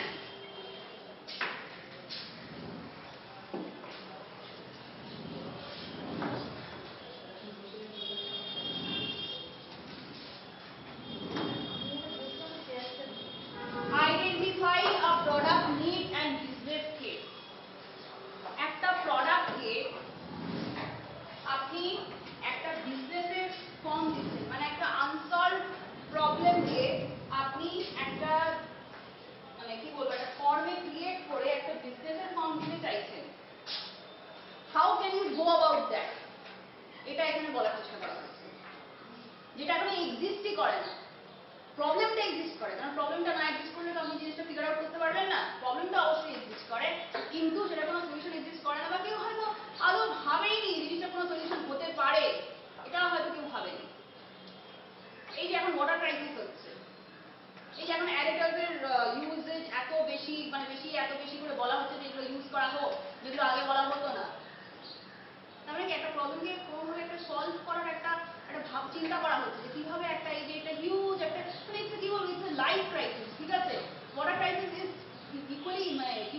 একদমই লাইভ প্রাইসের সাথে আমরা জিনিসটাকে ইকুয়েট করতে পারি, সেটাকে কিভাবে সলভ করা যেতে পারে? এই যে বলছে যে আমাদের যে কি বলে আরোর যে আপনার বেস্ট ওয়াটারটা, হ্যাঁ, সেটাকে কিভাবে ইউজ করতে হবে, সেটাকে ইউজ করুন, ঠিক আছে, ওয়াশ ইউর কার, কি বলে ওয়ান্স আ উইক, এগুলো বলছে। এগুলো কেন বলছে? একেবারেই তাই, এটা গ্লোবাল ক্রাইসিস, তাই না? আমি যদি সেটাকে সেই অ্যাঙ্গেলে ভাবি জিনিসটা, এখনো হয়তো আমরা সেটাকে এখনো ফিল করতে পারছি না, কিন্তু দ্য প্রবলেম ইজ লাইক না, মানে আমাদের ব্যাঙ্গালোরে এটা হচ্ছে, তাই না? তো আইডেন্টিফাই আ প্রোডাক্ট নিড, সেটা মানে কি? আপনি কিভাবে আইডেন্টিফাই করবেন যে আপনি যেটা ভাবলেন একটা প্রবলেমকে সলভ করার জন্য সলিউশনটা যেটা ভাবলেন একটা প্রোডাক্টের, সেটাকে একটা ফর্ম হতে যাচ্ছেন, সেটা আদৌ সেটা ডিমান্ড আছে কি নেই, আপনি সেটা কিভাবে আইডেন্টিফাই করবেন? আপনাকে একটা কোনোভাবে একটা ইকো, মানে আপনি আপনার মানে কি বলবো, কিছু ধরুন আপনার সেভিংস আছে সেটা ইনভেস্ট করবেন বা কারোর থেকে একটা লোন নিয়ে ইনভেস্ট করবেন, আপনার তো একটা কি বলবো একটা ব্লুপ্রিন্ট থাকতে হবে যে সেটা আদৌ মেটেরিয়ালাইজ করবে কি করবে না। অবশ্যই মানে business can lead to profit as well as loss, মানে everyone knows that, the entrepreneur himself or herself also knows that, but at the same time entrepreneur একজন entrepreneur হওয়ার জন্য তার মধ্যে যেরকম আমি বললাম যে রিস্ক টেকিং এবিলিটি থাকতে হবে, ঠিক আছে, আর নানা ধরনের এবিলিটি থাকতে হবে, যেরকম নেটওয়ার্কিং এবিলিটি থাকতে হবে, ঠিক আছে, কমিউনিকেশন এবিলিটিও থাকতে হবে। আপনি কাউকে কনভিন্স করছেন, কাস্টমার হোক ইনভেস্টর হোক, আপনি তো তাকে কনভিন্স করছেন, সেখানে কি লাগছে? Not only communication skills as well as effective listening বলে না, সেটাও থাকতে হবে আপনার মধ্যে, টাইম ম্যানেজমেন্ট স্কিলস থাকতে হবে, অর্গানাইজেশন স্কিলস থাকতে হবে, এই ধরনের নানা রকম স্কিলস থাকতে হবে। অ্যাট দ্য সেম টাইম আপনি যেটা এত বিশাল একটা রিস্ক নিচ্ছেন, যেটাকে কেউ ভাবেনি, আপনি ভেবে সেটার সলিউশন দেওয়ার চেষ্টা করছেন, সেটার জন্য কি ধরনের স্কিলস দরকার হয়? মানে আপনি তো অবশ্যই ইনফর্মড ডিসিশন নিচ্ছেন, রিস্কটা কি ধরনের নিচ্ছেন? ক্যালকুলেটিভ রিস্ক নিচ্ছেন। সেই ক্যালকুলেশনটা যে আপনি করছেন কিসের বেসিসে করছেন? এই জিনিসগুলোর বেসিসে। আপনি এটা ব্লুপ্রিন্ট নিজের সামনে তৈরি করছেন, তো সেটা কিভাবে তৈরি হচ্ছে? এই যে জিনিসপত্রগুলো থেকে। এবার আপনি যে একটা বিজনেস, একটা প্রোডাক্ট, একটা নিডকে আইডেন্টিফাই করলেন, আপনি ধরুন আইডেন্টিফাই করে ফেলেছেন, ঠিক আছে, যে এই প্রবলেমটা আছে, এটা আমি এইভাবে সলভ করতে পারি, এখানে মার্কেটে একটা গ্যাপ আছে যেটাকে আমি ফুলফিল করতে পারি, আমার কাছে সলিউশন আছে। এবার সেটাকে আপনি একটা বিজনেস কেস বানাতে হবে, সেটা কিভাবে বানাবেন? মানে জিনিসটাকে যদি আপনাকে মেটেরিয়ালাইজ করতে হবে, যদি করতে হয়, সেটাকে একটা প্রাইসিং একটা ব্যাপার চলে আসছে, মার্কেটিং ব্যাপার চলে আসছে, নানা রকম বিষয় চলে আসছে, তাহলে কি বিজনেস কেস আপনি জিনিসটাকে তৈরি করার চেষ্টা করছেন, সেটা আপনি কিভাবে করবেন? মানে প্রথম স্টেপটা কি, মানে কি করে শুরু করবেন আপনি? আমরা কি করি আমাদের যখন স্যাম্পল করি, market research very good, sample কি ধরনের? যে প্রোডাক্টে, আচ্ছা, সেটাকে নিয়ে একটা স্যাম্পল প্ল্যান, ধরুন আপনি একটা মানে ধরুন একটা স্যাম্পল অফ কনজিউমারকে আপনি সেটা দিচ্ছেন, সেরকম স্যাম্পল করে আগে প্রথমে অ্যাডস, আচ্ছা, মানে ইন্টায়ার মার্কেটে সার্ভ না করে একটা শর্ট নাম্বার অফ ইয়েকে দিচ্ছেন, সেটা হতে পারে, কিন্তু আপনি তার আগে কি করার চেষ্টা করছেন? আপনি সার্ভে করার চেষ্টা করছেন, ঠিক আছে, আপনার তো ডেটা চাই, মুখে কথা বললে তো হয় না, বিজনেসটা ওইভাবে করতে পারবেন না, আপনার তো কোয়ান্টিটিভ ডেটা চাই, হ্যাঁ, এবার কোয়ান্টিটিটা আপনি কোথা থেকে পাবেন? সার্ভে করে পাবেন। এবার সার্ভেটা কি করে করবেন আপনি? কি ধরনের সার্ভে হয়? একটা সার্ভে হয় হচ্ছে প্রাইমারি,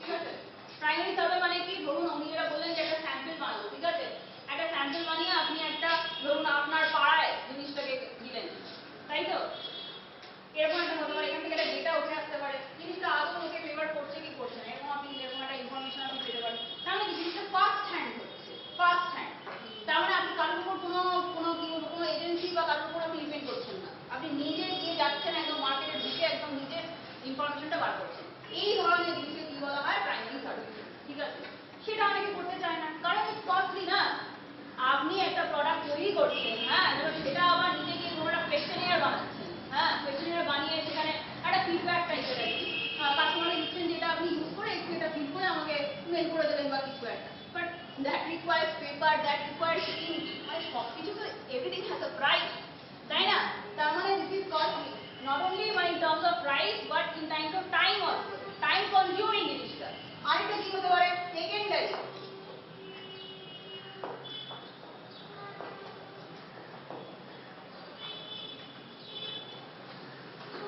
সেকেন্ডারি সার্ভে মানে কি? সেকেন্ডারি সার্ভে হচ্ছে যখন আপনি এই জিনিসগুলো এক্সপেক্ট করতে চাইছেন যে আপনি এতটা খরচ করবেন না বা আপনার কাছে এত সময় নেই কিন্তু আপনার তাও ইনফরমেশনটা চাই, তাই তো? তখন আমরা কি করি? আরেকটা রুট দিই। কোনো ধরুন গভর্নমেন্ট সাইট হতে পারে, of course it has to be reliable site, ঠিক আছে? সেটা থ্রু দিয়ে আমরা ডেটাটাকে জেনারেট করার চেষ্টা করি। তবে যেই সার্ভেটা আমি নিজে করছি না সেটা সেকেন্ডারি বলে, আর যেটা আমি নিজে করছি, যেটা আগে কেউ কখনো করেনি, যেটা আমি কারোর থেকে নিচ্ছি না, সেটাকে আমি কি বলবো? Primary survey. হয়ে গেল?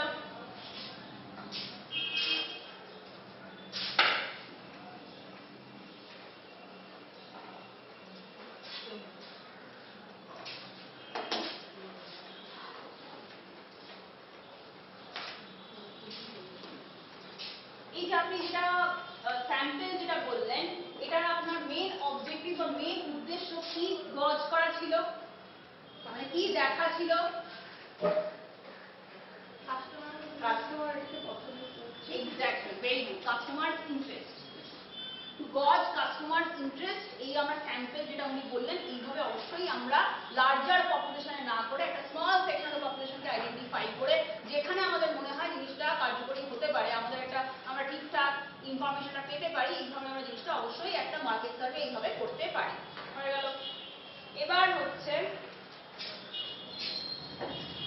এই আমরা এতক্ষণ যা যা করলাম এই সবকিছু যদি আমরা সাকসেসফুলি করতে পারি তাহলে সেটা কি কনক্লুড করবে বা কি প্রুভ করবে?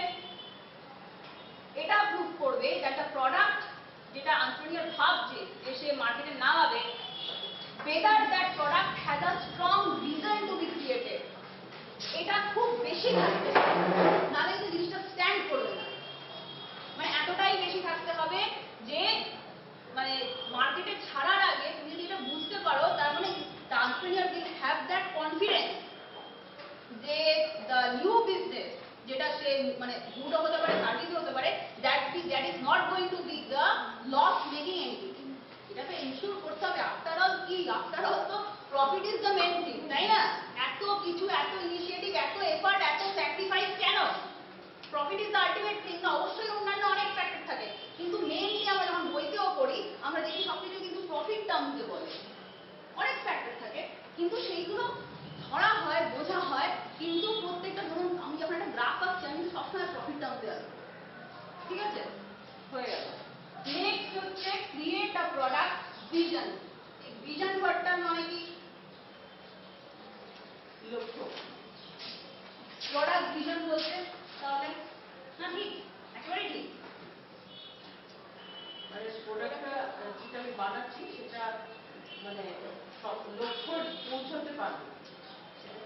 হ্যাঁ, মানে এটা আপনি আগে করছেন কিন্তু, মানে এটা এই যে আপনি এই প্রোডাক্ট ডেভেলপমেন্ট প্ল্যানটা এটা এন্ট্রেপ্রেনিউর নিজে তৈরি করছে, মানে এই পার্টগুলো সে ভেবে ভেবে লিখছে, এগুলো দিয়েই কিন্তু আপনি যেটা ওই ইনভেস্টরের কাছে যখন যাচ্ছেন এগুলোই কিন্তু আপনার ডকুমেন্টে থাকছে। সেটা ধরুন একটা ছোট ভার্জন করে আপনি একটা এক্সিকিউটিভ সামারি তৈরি করে দিলেন, যেটা আপনার ব্রড এটা, সেটা কিন্তু বিজনেস প্ল্যান হিসাবে এগুলোই যাচ্ছে, মানে কি উদ্দেশ্যে কাজ। হ্যাঁ, এটা কিভাবে করা যেতে পারে?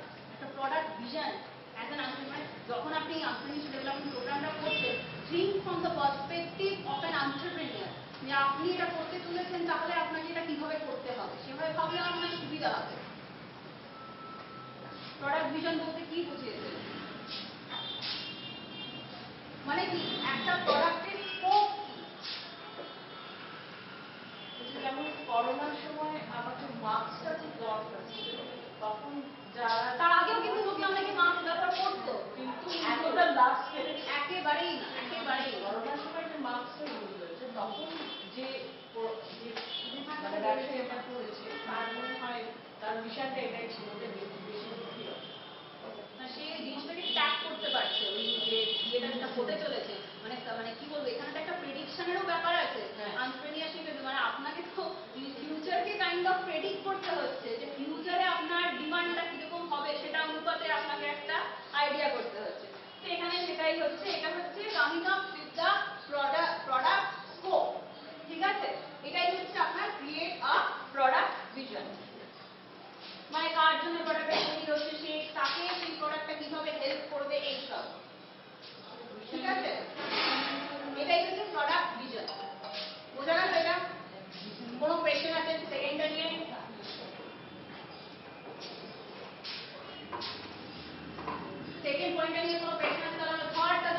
বলছি create a road map. Road map বলতে কি? Road map of what? Of the product, definitely. তাহলে এবার প্রোডাক্টের আপনি রোড ম্যাপটা কিভাবে জেনারেট করবেন? একটা ইনিশিয়েট করেছিলেন একটা আইডিয়া, সেখান থেকে চলে যাচ্ছে একটা ক্রিয়েশন, সেখান থেকে আপনি ধরুন সবকিছুকে স্যাটিসফাই করে আলটিমেটলি জিনিসটাকে মার্কেটে ছাড়লেন, সেখান থেকে শুরু হচ্ছে আপনার প্রোডাক্ট লাইফ সাইকেল। যেই মাত্র জিনিসটা ক্রিয়েটেড হয়ে গেল এবং জিনিসটা লঞ্চ হয়ে গেল, তার মানে প্রোডাক্ট লাইফ সাইকেল শুরু হয়ে গেছে, তাই না? তার মানে এইটাই হচ্ছে আপনার প্রোডাক্টের রোড ম্যাপটা।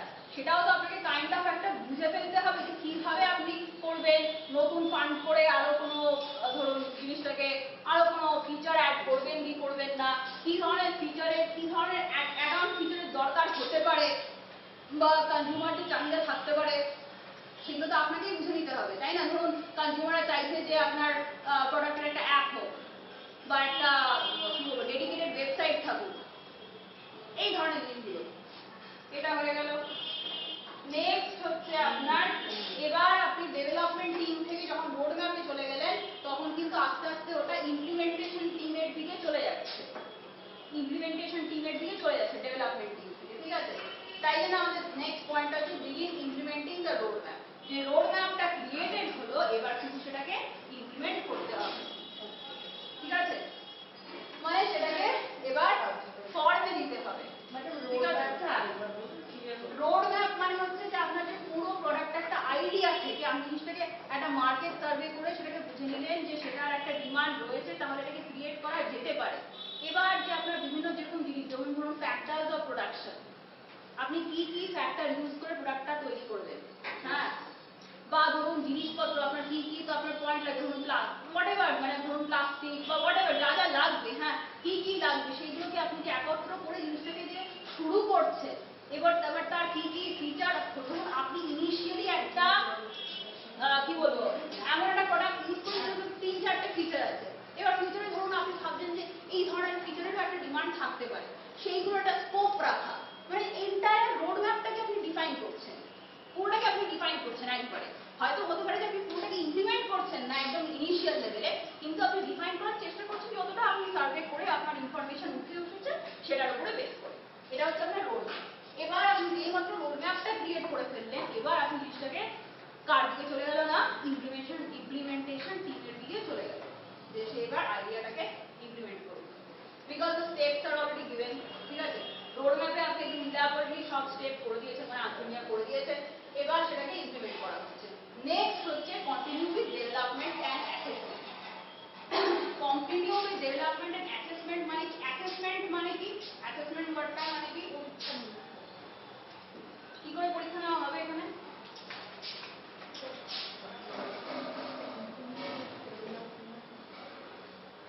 মানে আপনি প্রোডাক্টকে ছেড়ে দিয়েছেন মার্কেটে, ঠিক আছে?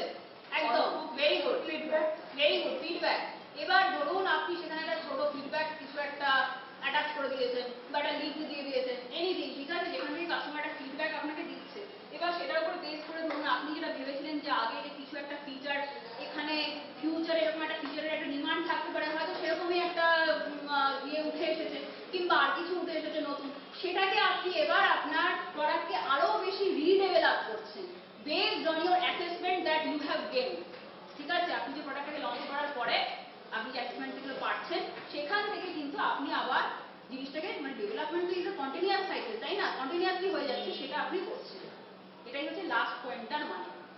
এত অব্দি বোঝাতে পারলাম? কোনো কোয়েশ্চেন আছে?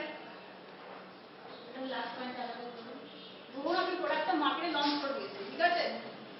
লঞ্চ করে দেওয়ার পরে ধরুন আপনি সেখানে একটা লিঙ্ক দিয়ে দিয়েছেন, এরকম উপরে লিখেছেন যে if you like the product please মানে গিভ ইউর ফিডব্যাক, এর মানে কিছু একটা দিয়ে একটা লিঙ্ক দিয়ে দিয়েছেন। এবার ধরুন কিছু কাস্টমার দেবেন দেবেন না, যেগুলো দেবেন যারা, সেখান থেকে আপনি ধরুন একটা ফর্মে আপনি কিছু কিছু এরকম, আমরা কিভাবে কোয়েশ্চেনের তৈরি করি, খুব সিম্পল কোয়েশ্চেন দিই, হ্যাঁ, যেটা ইজি টু আনসার, এরকম আপনি করে কিছু ইনফরমেশন পেলেন, এবং সেই ইনফরমেশনগুলো আপনি আপনার প্রোডাক্টে কাজে লাগানোর চেষ্টা করছেন, আবার সেটাকে রিডেভেলপ করার চেষ্টা করছেন। বুঝতে পারলাম? হয়ে গেল। এখানে আর কোনো কোয়েশ্চেন আছে কারণ এই পার্টটাতে কি এটা প্রোডাক্ট ডেভেলপমেন্ট প্ল্যানে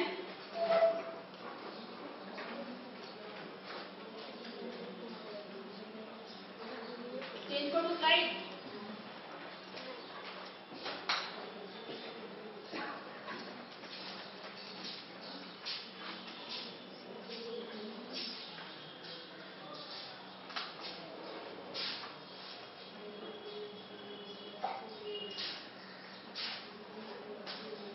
stages of new product development. একটা প্রোডাক্ট ডেভেলপ করতে অনেকগুলো স্টেজ থাকে। প্রথম যে স্টেজটা আমরা দেখতে পাচ্ছি সেটা হচ্ছে আইডিয়া জেনারেশন।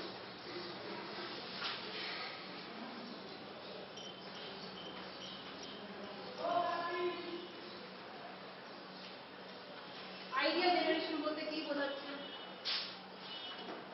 ফার্স্ট যে আমি যে কথাগুলো বলছিলাম, একটা প্রবলেমকে সলভ করার আইডিয়া, সেটা হচ্ছে আইডিয়া জেনারেশন।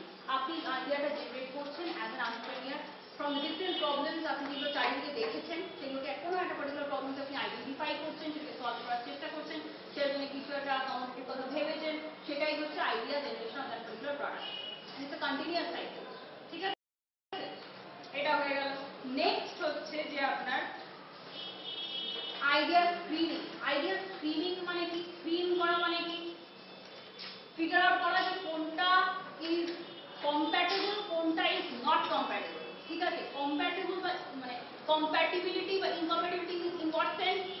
মানে কোনটা অ্যাকচুয়ালি মার্কেটে গিয়ে একটা ঠিকঠাক বিজনেস মডেল হয়ে স্ট্যান্ড আউট করতে পারবে কি পারবে না। ঠিক আছে, প্রফিট পর্যন্ত যেতে পারবে কি পারবে না, সেটা হচ্ছে আইডিয়া স্ক্রিনিং। অনেক আইডিয়া, মানে entrepreneurs are such people না, they are filled up with ideas, ঠিক আছে, কিন্তু প্রত্যেকটা আইডিয়াই যে একটা বিজনেস মডেলে কনভার্ট হবে এরকম কোনো কথা নেই। ঠিক আছে, একটা সেই বিজনেস মানে এমন একটা প্রোডাক্ট যেটা কিনা একটা বিজনেস মডেলে কনভার্ট করে সেটাকে অ্যাকচুয়ালি ট্যাপ করে সেই মার্কেটটাকে ট্যাপ করে সেটাকে একটা বিজনেসের ফর্ম দিয়ে একটা প্রোডাক্টের ফর্ম দিয়ে সেখান থেকে প্রফিট জেনারেট করা যায়, সেই আইডিয়াগুলোকে স্ক্রিন করাটাই হচ্ছে আইডিয়া স্ক্রিনিং। বিভিন্ন ফ্যাক্টরগুলোকে অ্যানালাইজ করে সেই পার্টিকুলার জিনিসটাকে তুলে আনা যেটা কিনা which can lead to a profit making entity, সেটাকে বলে হচ্ছে আইডিয়া স্ক্রিনিং।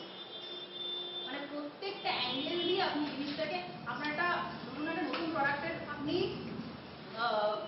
আইডিয়া জেনারেট করে ফেলেছেন, এবার প্রত্যেকটা যত ফ্যাক্টর আছে, ডিমান্ডের দিক দিয়ে ভাবুন বা যে কোনো ফ্যাক্টর ভাবুন, আপনি প্রত্যেকটা ফ্যাক্টরের অ্যাঙ্গেল থেকে আপনার আইডিয়াটাকে স্ক্রিন করছেন, যেটা সাস্টেনেবল হবে কিনা, স্ট্যান্ড আউট করতে পারবে কিনা, মানে প্রফিট পর্যন্ত আপনাকে নিয়ে যেতে পারবে কিনা। এরকম অনেক জিনিস থাকে যেটা আলটিমেটলি হয় না, হয়তো দেখা যাচ্ছে যে সেটার জন্য যে র মেটেরিয়ালটা দরকার সেটা হয়তো ইজ ভেরি কস্টলি, এত দূর থেকে আনতে হচ্ছে যে কস্ট অফ প্রোডাকশন এত বেড়ে যাচ্ছে যে আপনি প্রাইসটা ওই লেভেলে রেখে যে একটা প্রফিট মানে একটা নর্মাল লেভেলে, নর্মাল ইন দ্য সেন্স মানে can be affordable, say for example আপনি যদি ধরুন মিডল ক্লাস কনজিউমারদের টার্গেট করছেন, হ্যাঁ, এবার তাদেরকে টার্গেট করে আপনি ওরকম একটা রেঞ্জে প্রাইস রেখে যে আপনি একটা প্রফিট মার্জিন রাখবেন সেটাই হয়ে উঠছে না। কিন্তু এমন হয়তো হতে পারে আইডিয়া ইজ ভেরি গুড, কিন্তু সেক্ষেত্রে তো মানে পিপুল will not be able to afford না, তো সেক্ষেত্রে সেটা স্ক্রিন আউট হয়ে যাচ্ছে। এটারই মানে হচ্ছে আইডিয়া স্ক্রিনিং। ঠিক আছে, আইডিয়া স্ক্রিনিং এর ব্যাপারে আপনার কোয়েশ্চেন আছে?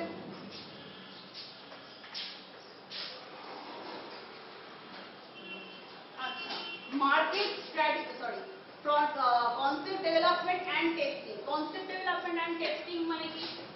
আপনি যে ডেভেলপ করছেন কনসেপ্টটাকে এবং সেটাকে টেস্ট করছেন, যেরকম উনি বললেন যে একটা স্মল সেকশন অফ কনজিউমারের উপরে টেস্ট করা, তাদের রিভিউটা দেখা, সেটা হচ্ছে ওই টেস্টিং যেটা বলছে। কনসেপ্ট ডেভেলপমেন্টটা করার পরে টেস্ট আপনি করে দিচ্ছেন ফাইনাল লঞ্চের আগে, এটা হচ্ছে থার্ড পয়েন্ট। ঠিক আছে, ফোর্থ হচ্ছে আপনার market strategy and business analysis. Market strategy বলতে আমরা কি বুঝি? মার্কেট স্ট্র্যাটেজি কি হতে পারে?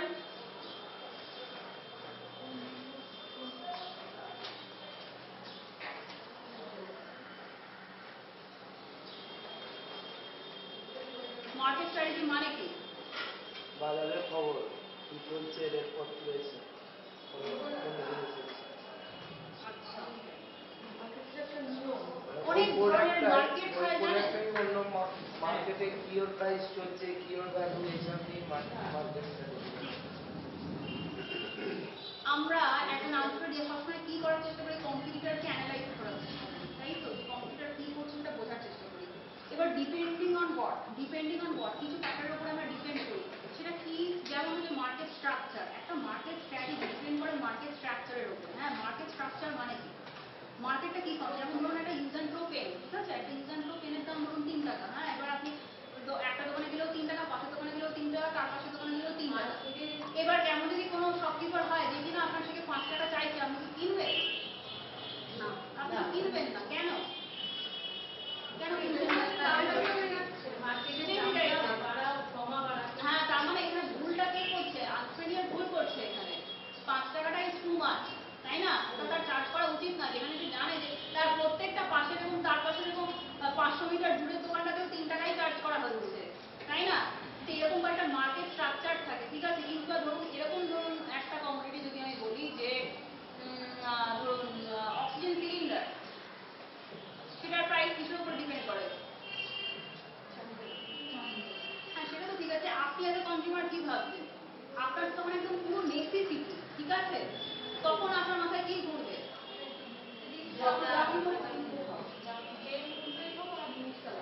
একদম। তাহলে কতগুলো প্যাটার চলে আসে দেখছেন?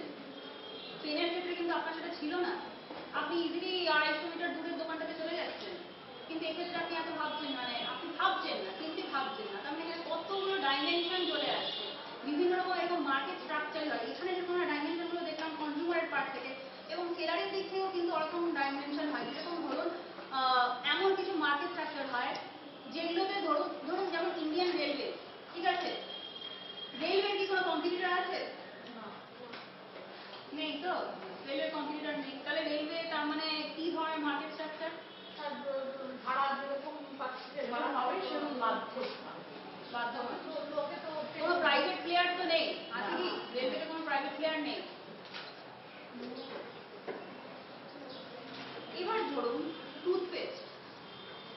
টুথপেস্টে বিভিন্ন রকম পেট্রোলেট আছে, কোলগেট আছে, আরো নানা রকম ডাবরের টুথপেস্ট আছে, কিন্তু তাদের সবগুলো প্রাইসের মধ্যে কিন্তু একটু ডিফারেন্স আছে দামের মধ্যে। কেন? এটা কি করে করছে ওনারা? সবার প্রোডাক্ট এক নয়। আর বলুন, এক নয়। ভেরি গুড, সবার প্রোডাক্ট এক নয়। এবার এই এক নয় যে এখান থেকেই কিন্তু এই যে ডিফারেন্স ইন প্রাইসিংটা চলে আসছে। এই যে ডিফারেন্স ইন প্রাইসিংটা ওনারা করতে পারছে, তার কারণ হচ্ছে এত সূক্ষ্ম সূক্ষ্ম ডিফারেন্সেস আছে, যেটা কিন্তু কাস্টমারের কাছে ভীষণ ইম্পর্টেন্ট। একটু চেঞ্জ ইন কালার, আরে টেস্টের কথা বাদ দিন, যদি যেটা বাইরের যে প্যাকেজিংটা সেটাতে যদি একটু চেঞ্জ হয়, সেটাও ইনফ্লুয়েন্স করে দেবে ডিমান্ডকে। একটু চেঞ্জ ইন টেস্ট, একটু চেঞ্জ ইন স্মেল, এগুলো বিশাল বড় ফ্যাক্টর, প্রাইসকে অ্যাফেক্ট করার জন্য বিশাল বড় ফ্যাক্টর। এবার এইটা কি ধরনের মার্কেট? এটা আবার আরেক ধরনের একটা মার্কেট, যেটাকে কি বলা হয়? মোনোপোলিস্টিক কম্পিটিশন। একটু চেঞ্জ করে কি করছে? সেলার নিজের হাতে জিনিসটা রাখার চেষ্টা করছে, প্রাইসিংটা। সেলার ইন দ্য সেন্স মানে যে আর কি প্রডিউসার সেলার, হ্যাঁ, যে আর কি জিনিসটা তৈরি করছে, সে নিজের হাতে জিনিসটা এবং রাখতে পারছে, সাকসেসফুলি রাখতে পারছে, তাই না? এটা একটা ফর্ম অফ মার্কেট, যেটাকে কি বললাম? মোনোপোলিস্টিক কম্পিটিশন বলে। কিন্তু এমন ধরুন একটা গুড যেটা কোনো একদম টোটাল সিমিলার, কোনো রকম ডিফারেন্স নেই, এটা একটা মার্কেট স্ট্রাকচার, এটা একটা বেঞ্চমার্ক মার্কেট স্ট্রাকচার, কিন্তু এটা একটা মার্কেট স্ট্রাকচার যেটাকে আমরা বলি পারফেক্ট কম্পিটিশন, ঠিক আছে? এইগুলো কিন্তু সব ডিটারমাইনিং ফ্যাক্টরস। তারপরে ধরুন যেরকম আমাদের কোল্ড ড্রিঙ্ক, যেগুলো কতগুলো প্লেয়ার আছে? অনেক কি প্লেয়ার আছে? অনেক প্লেয়ার আছে, তাও কতগুলো হবে? আমরা কি হাতে গুনে বলতে পারি নাকি সেটা পারি না?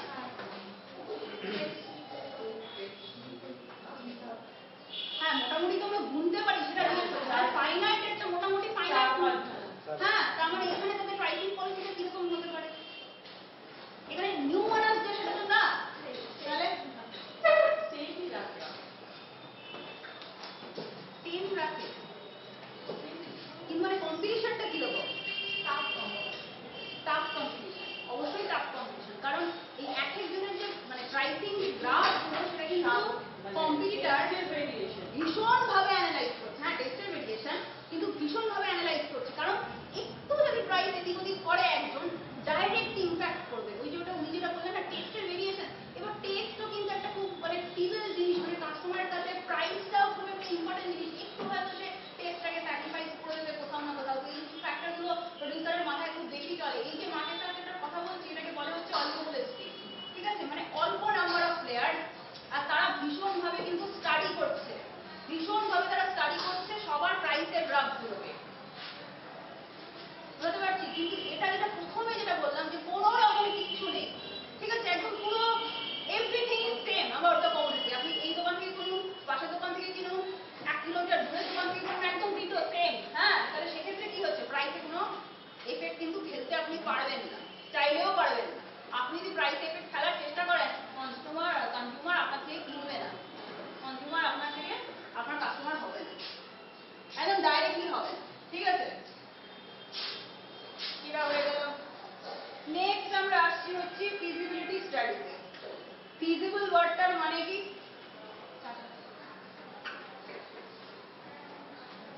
ফিজিবল ওয়ার্ডটার মানে কি?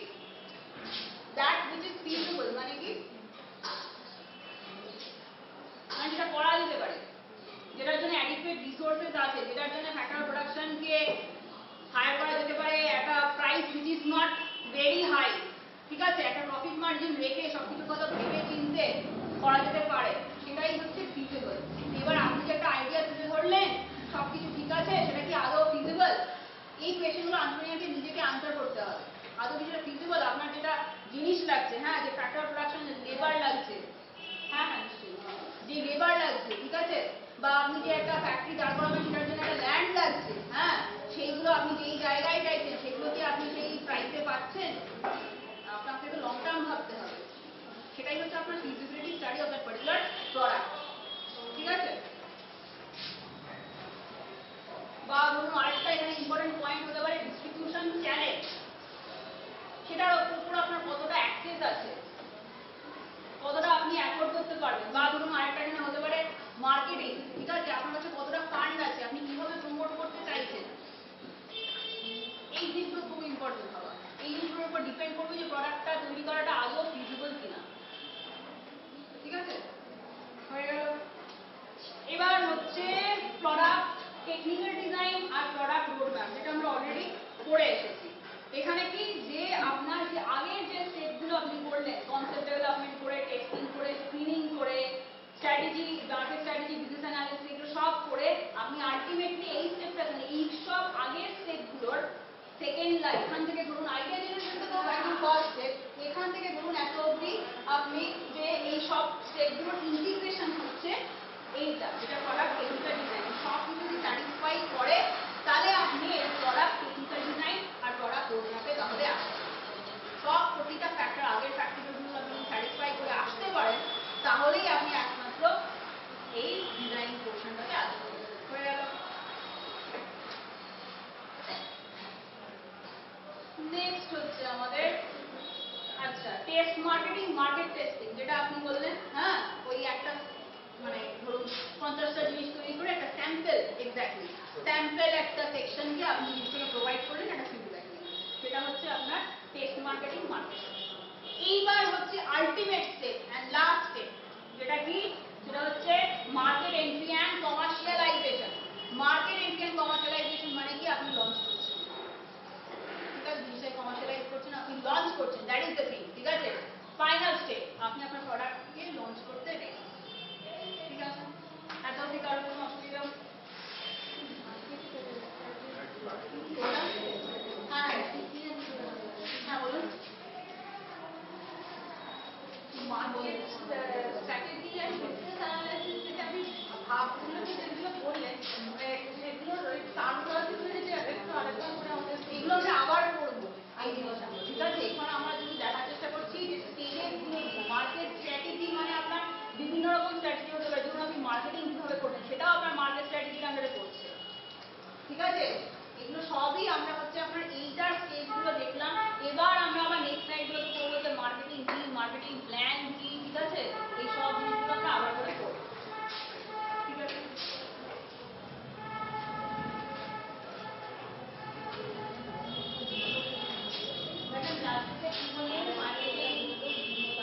লাস্টে হচ্ছে মার্কেট এন্ট্রি এন্ড কমার্শিয়ালাইজেশন, মানে আপনি প্রোডাক্টটাকে লঞ্চ করেছেন মার্কেটে, শুধু এন্টায়ার পপুলেশন আপনি প্রোডাক্টটা লঞ্চ করেছেন।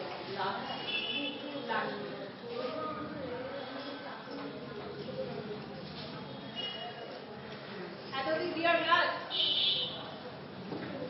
নেক্সট স্লাইডে যাবো তাহলে।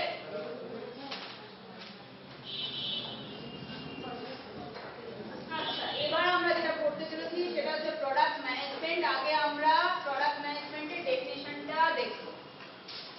প্রোডাক্ট ম্যানেজমেন্ট, আচ্ছা আমি এখানে পিএম লিখলাম, ঠিক আছে। পিএম মানে হচ্ছে প্রোডাক্ট ম্যানেজমেন্ট, পিএম মানে হচ্ছে প্রোডাক্ট ম্যানেজমেন্ট, ঠিক আছে। Product management is the process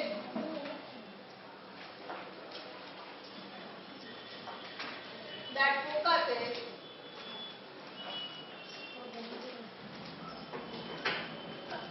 on bringing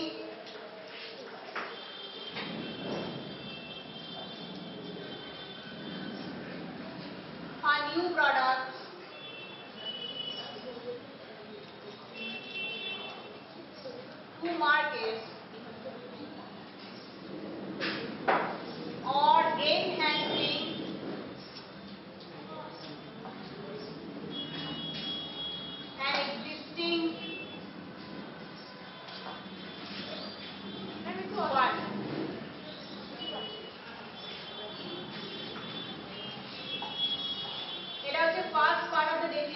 বলছে product management is a process that focuses on bring a new product, একটা নতুন প্রোডাক্টকে আপনি মার্কেটে আনবেন বলে ভেবেছেন, হ্যাঁ সেইটা একটা হতে পারে টু মার্কেট, অর আপনি এনহ্যান্স করছেন এন এক্সিস্টিং প্রোডাক্ট, মানে যেটাকে আমরা রিব্র্যান্ডিং বলি।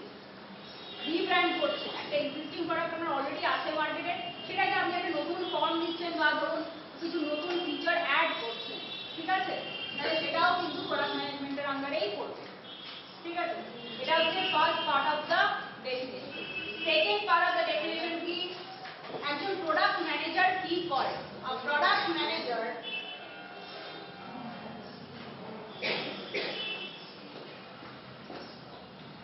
focuses on product strategy,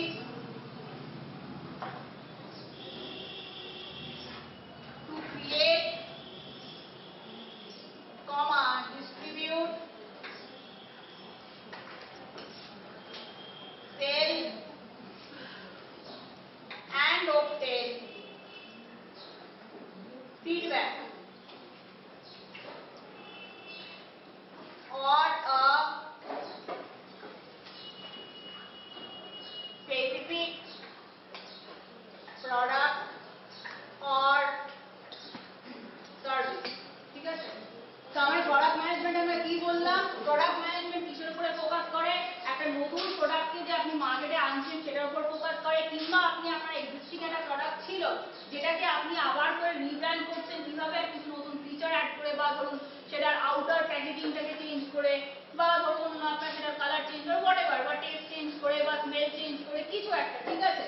এবার এটা যে করছে তাকে আমরা কি বলবো? প্রোডাক্ট ম্যানেজার বলবো, হ্যাঁ। তাহলে সে কি করছে? সে প্রোডাক্ট স্ট্র্যাটেজির উপর কনসেন্ট্রেট করছে, কিসের জন্য? প্রোডাক্টটাকে ক্রিয়েট করার জন্য, জিনিসটা ডিস্ট্রিবিউট কিভাবে হবে, মানে কোন চ্যানেল দিয়ে, অনলাইন হবে না অফলাইন হবে, এগুলো কার কাজ?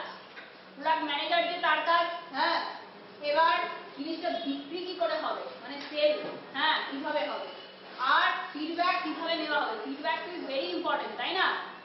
যে কোনো জিনিসের আমরা ফিডব্যাক নিই, কেন নিই? যাতে আমরা ইন দ্য ফিউচার যেই যেই পয়েন্টগুলো উঠে আসলো সেটাকে আমরা বুঝে সেটাকে আবার করে অ্যাড করতে পারি আমাদের নতুন প্রোডাক্টটাতে, ঠিক আছে।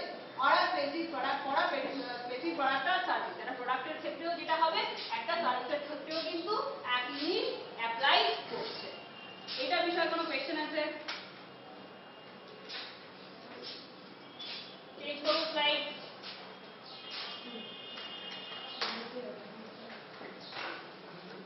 কোনো প্রশ্ন আছে প্রোডাক্ট ম্যানেজমেন্টের উপরে? কনসেপ্টটা প্রোডাক্ট ম্যানেজমেন্টে ক্লিয়ার হচ্ছে সবার?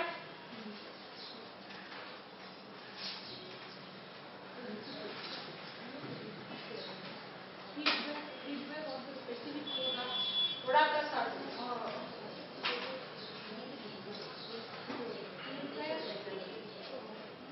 Clarify, distribute,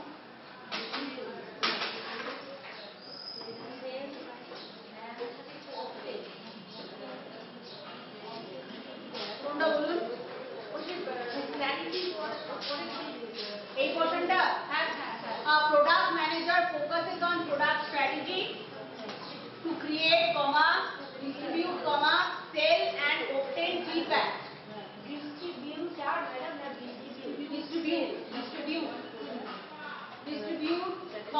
sell and obtain feedback for a specific product or service.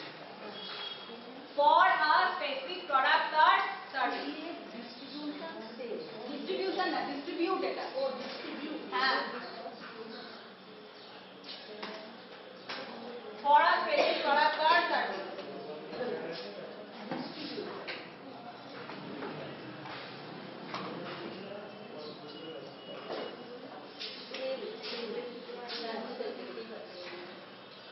আপনারা এখানে বোধহয় এই পুরো উইকটাই ক্লাস করছেন না? হ্যাঁ।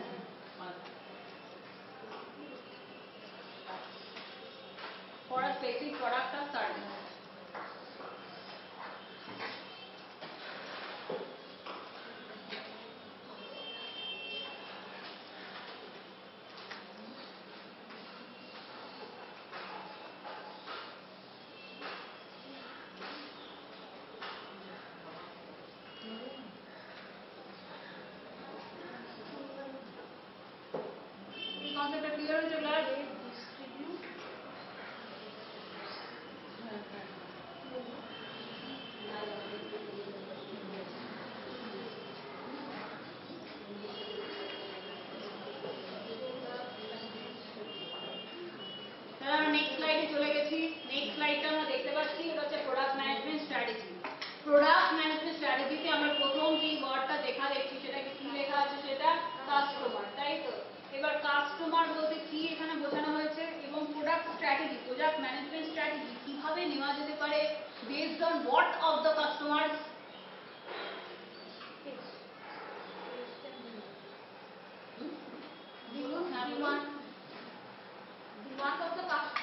মানে আপনি ধরুন প্রোডাক্ট ম্যানেজার, ঠিক আছে, কোম্পানি, এবার আপনি বলবেন যে সেই প্রোডাক্ট ম্যানেজমেন্ট স্ট্র্যাটেজিটা আপনি কিভাবে করবেন।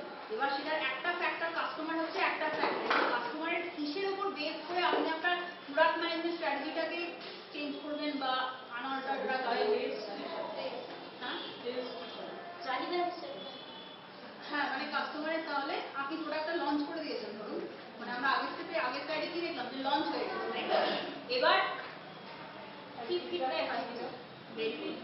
ভেরি গুড, ফিডব্যাক, ঠিক আছে, কাস্টমার যে ফিডব্যাকটা দেবে সেটার উপর ডিপেন্ড করে আপনি আপনার স্ট্র্যাটেজিটা হয় আনঅল্টার্ড রাখবেন কিংবা কিছু চেঞ্জেস তার মধ্যে আনবেন ডিপেন্ডিং অন দ্যাট, ঠিক আছে? এটাই হচ্ছে আমাদের কাস্টমারের পয়েন্টটা under product management strategy. Next point হচ্ছে আমাদের কম্পিটিটর। কম্পিটিটরের সাথে কিভাবে, মানে একটা কম্পিটিটর কিভাবে ইনফ্লুয়েন্স করতে পারে আপনার প্রোডাক্ট ম্যানেজমেন্ট স্ট্র্যাটেজিকে, মানে আপনার যিনি কম্পিটিটর, আপনার তার দ্বারা আপনি কিভাবে ইনফ্লুয়েন্স হবেন।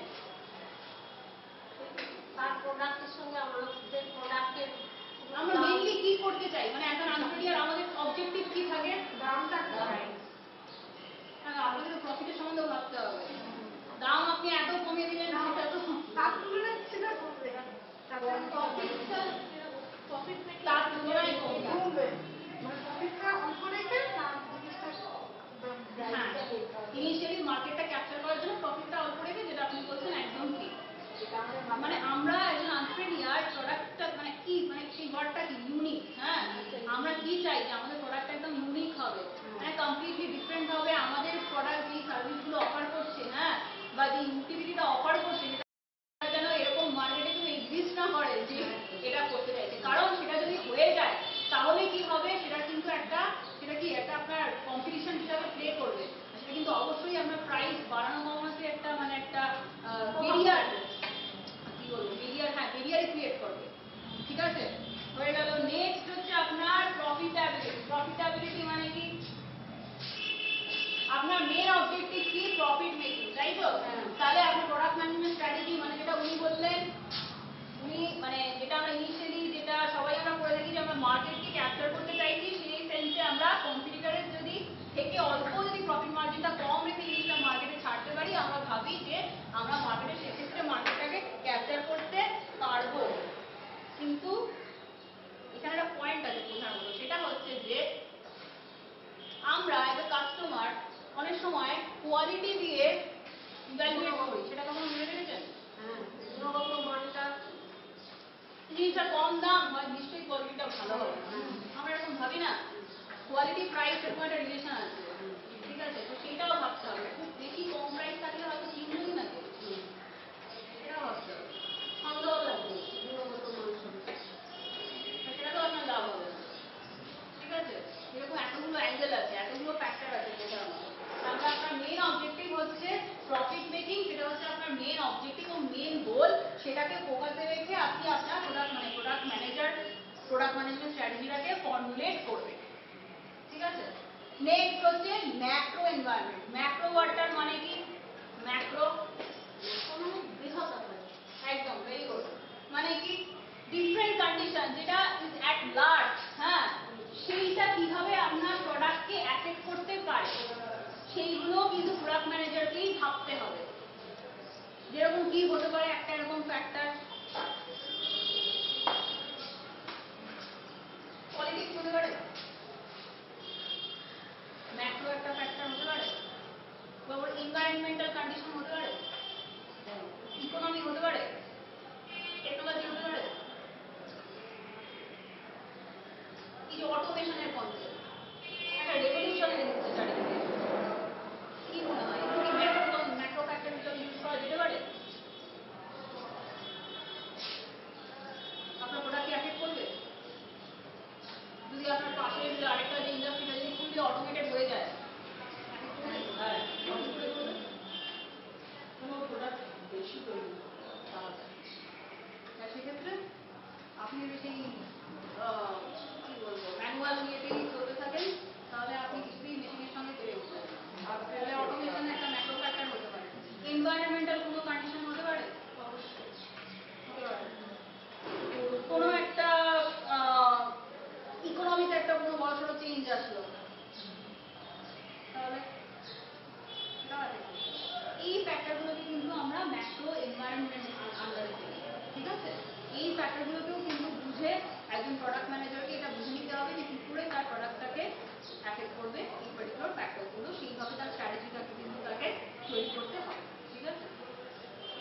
নেক্সট হচ্ছে প্রোডাক্ট ডেভেলপমেন্ট।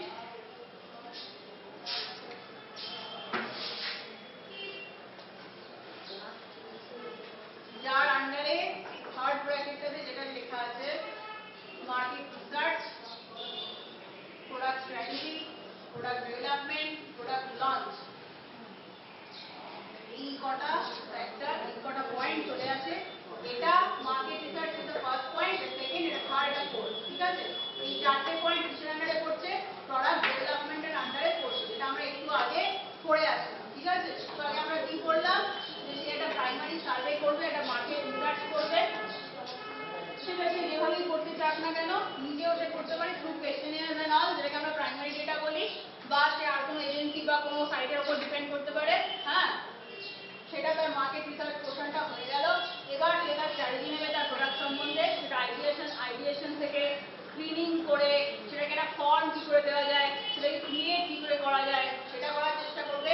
তারপরে সেই প্রোডাক্টটাকে ডেভেলপ করার চেষ্টা করবে, আলটিমেটলি লঞ্চ করবে। এটা ক্লিয়ার? নেক্সট হচ্ছে প্রোডাক্ট মার্কেটিং, যার আন্ডারে 5টা পয়েন্ট আছে: branding, promotion, pricing, distribution, sales, customer experience. এগুলো সবই প্রোডাক্ট মার্কেটিং এর আন্ডারে আছে। ব্র্যান্ডিং মানে তো আমরা অলরেডি জানি, ব্র্যান্ড ভ্যালু, এগুলো তো নিশ্চয়ই আপনারা ফ্যামিলিয়ার, খুব important aspect. Branding and promotion, pricing, distribution channel, pricing, distribution channel মানে কি? আপনি সেল করবেন, কিভাবে সেল করবেন? যারা ই-কমার্সের থ্রুতে করবো কি ডিস্ট্রিবিউটরের থ্রুতে করবো, সেগুলো ভেবে ফেলা। ঠিক আছে, sales, customer experience. Customer experience মানে কিন্তু শুধু এটা না যে আপনার দোকানে কাস্টমার আসলো আর আপনি দোকানটা আপনি প্রোডাক্টটাকে সেল করলেন, ওইটুকুই কিন্তু শুধু কাস্টমার এক্সপিরিয়েন্স না। কাস্টমার এক্সপিরিয়েন্সটা ভেরি ব্রড টার্ম, মানে যখন থেকে কাস্টমার আপনার দোকানে প্রবেশ করছে তারপর থেকে কিন্তু তার কাস্টমার এক্সপিরিয়েন্স পার্টটা কিন্তু শুরু হয়ে যাচ্ছে। কোনো সেলস এক্সিকিউটিভ তার দিকে এগিয়ে আসছে কিনা, কিভাবে কথা বলছে, কিভাবে তাকে হ্যান্ডেল করছে, তার যদি কোনো গ্রিভিয়েন্সেস থাকে সেটা কিভাবে হ্যান্ডেল করছে, এই প্রত্যেকটা পয়েন্ট কিন্তু কাস্টমার এক্সপিরিয়েন্সের আন্ডারে আসছে। প্রত্যেকটা ছোট ছোট যত পয়েন্ট হতে পারে। ঠিক আছে, এত অব্দি কোনো কোয়েশ্চেন আছে?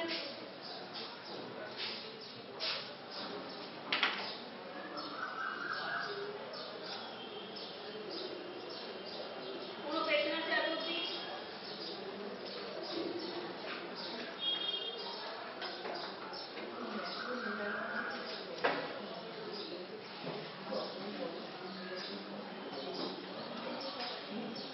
ব্র্যান্ডিং এন্ড প্রমোশনটা সবাই বুঝেছেন? আপনি একটা ব্র্যান্ডকে ক্রিয়েট করলেন, আপনাকে তো প্রমোট করতে হবে, সেটাকে আপনাকে জানাতে হবে, তাই না? সেটাকে বলা হচ্ছে। তাহলে নেক্সট স্লাইডে যাবো। ম্যাক্রো এনভায়রনমেন্ট মানে হচ্ছে ধরুন এই যে যেরকম ওয়াটার ক্রাইসিস হচ্ছে, ঠিক আছে, এবার এটা একটা factor which is going to change the economy। যদি এটা আবার কোনো একটা হিউজ রোলে আসে ইন দ্য ফিউচার, শিওরলি যেরকম করোনা, ঠিক আছে, আমরা কখনো এক্সপেক্ট করিনি, ঠিক আছে, যেরকম ভাবে আমাদের লাইফকে অ্যাফেক্ট করে দিয়েছিল, আমরা তার আগে কখনো ভাবতে পারিনি যে কোনো সিচুয়েশন কোনো দিন ক্রপ আপ করতে পারে। কিন্তু রিয়ালিটিতে সেটা হয়েছে, এবং যখন সেটা হয়েছে আমরা দেখেছি, হ্যাঁ, কিভাবে সেটা হয়েছে, কিভাবে সেটার সঙ্গে তাকে হ্যান্ডেল করা যেতে পারে বা নিজেকে সুস্থ রাখা যেতে পারে, তখন আমরা দেখেছি। এটাও যেরকম একটা প্রবলেম আমাদের সামনে আমরা উঠে আসছে। কিছুদিন আগে যে শুনলাম টালিগঞ্জের দিকেও কোথায় হচ্ছে এরকম। হ্যাঁ, তো এই ধরনের একটা জিনিস, হ্যাঁ, এইটা is a very big factor, যেটা কি বলবো কিছুটা আপনার হয়তো প্রেজেন্ট সিনারিওতে দাঁড়িয়ে হয়তো আউট অফ দ্য কনটেক্সট লাগছে কোনো না কোনো ভাবে, কিন্তু এটার মানে এটা না যে ফিউচারে এটা আপনাকে অ্যাফেক্ট করবে না। ঠিক আছে, করোনা আমরা ভাবতে পারিনি এরকম ভাবে হতে পারে কখনো, মানে এরকম ভাবে everything is going to shut down. হ্যাঁ, এরকম একটা সিচুয়েশন আদৌ কোনোদিন মানে ইন রিয়ালিটি হতে পারে, হয়তো মুভিতে কোনোদিন হয়েছে কি হয়নি জানি না, কিন্তু এরকম তো হয়নি, আমরা কখনো দেখিনি। কিন্তু অ্যাকচুয়ালি ইট হ্যাপেন না। তখন আমাদের কত ভাবে মানে যেরকম এই অনলাইন ক্লাসেস এখন এত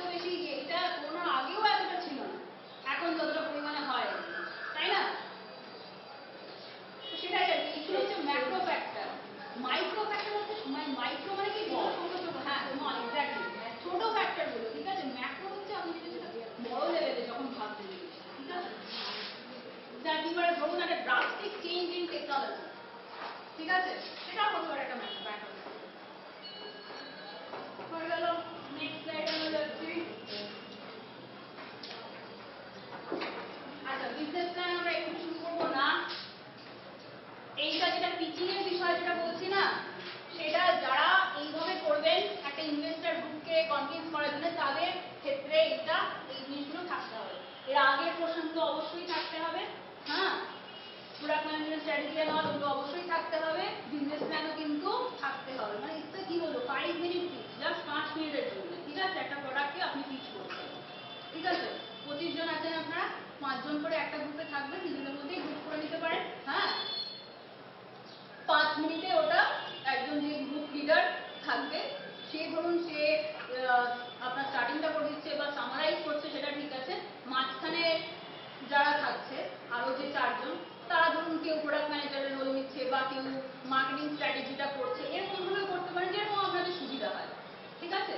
এইভাবে 5 মিনিটের একটা পিচ করতে হবে, এটাকে বলে পিচিং। যেটা বললাম পিচিং এর কনসেপ্ট, এটা লাস্ট স্লাইডে রেখেছিলাম, কিন্তু এটা আগে এক্সপ্লেন করে দিলাম পিচিং এর কনসেপ্টটা।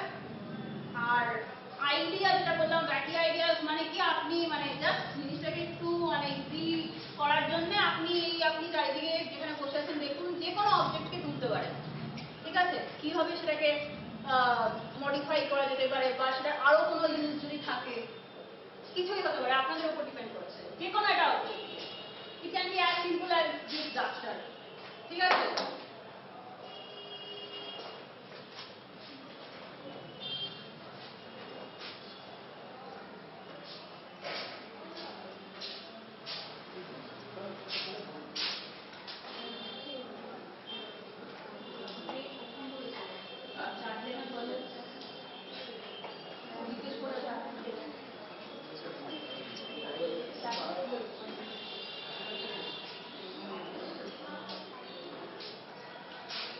এই জিনিসটা আপনারা কিভাবে করবেন ভাবছেন? অবশ্যই মানে something has to be written form আর কি, মানে পুরোটাই মৌখিক না, কিন্তু মানে বলছেন কিন্তু একটা কিছু একটা লিখিত থাকতে হবে।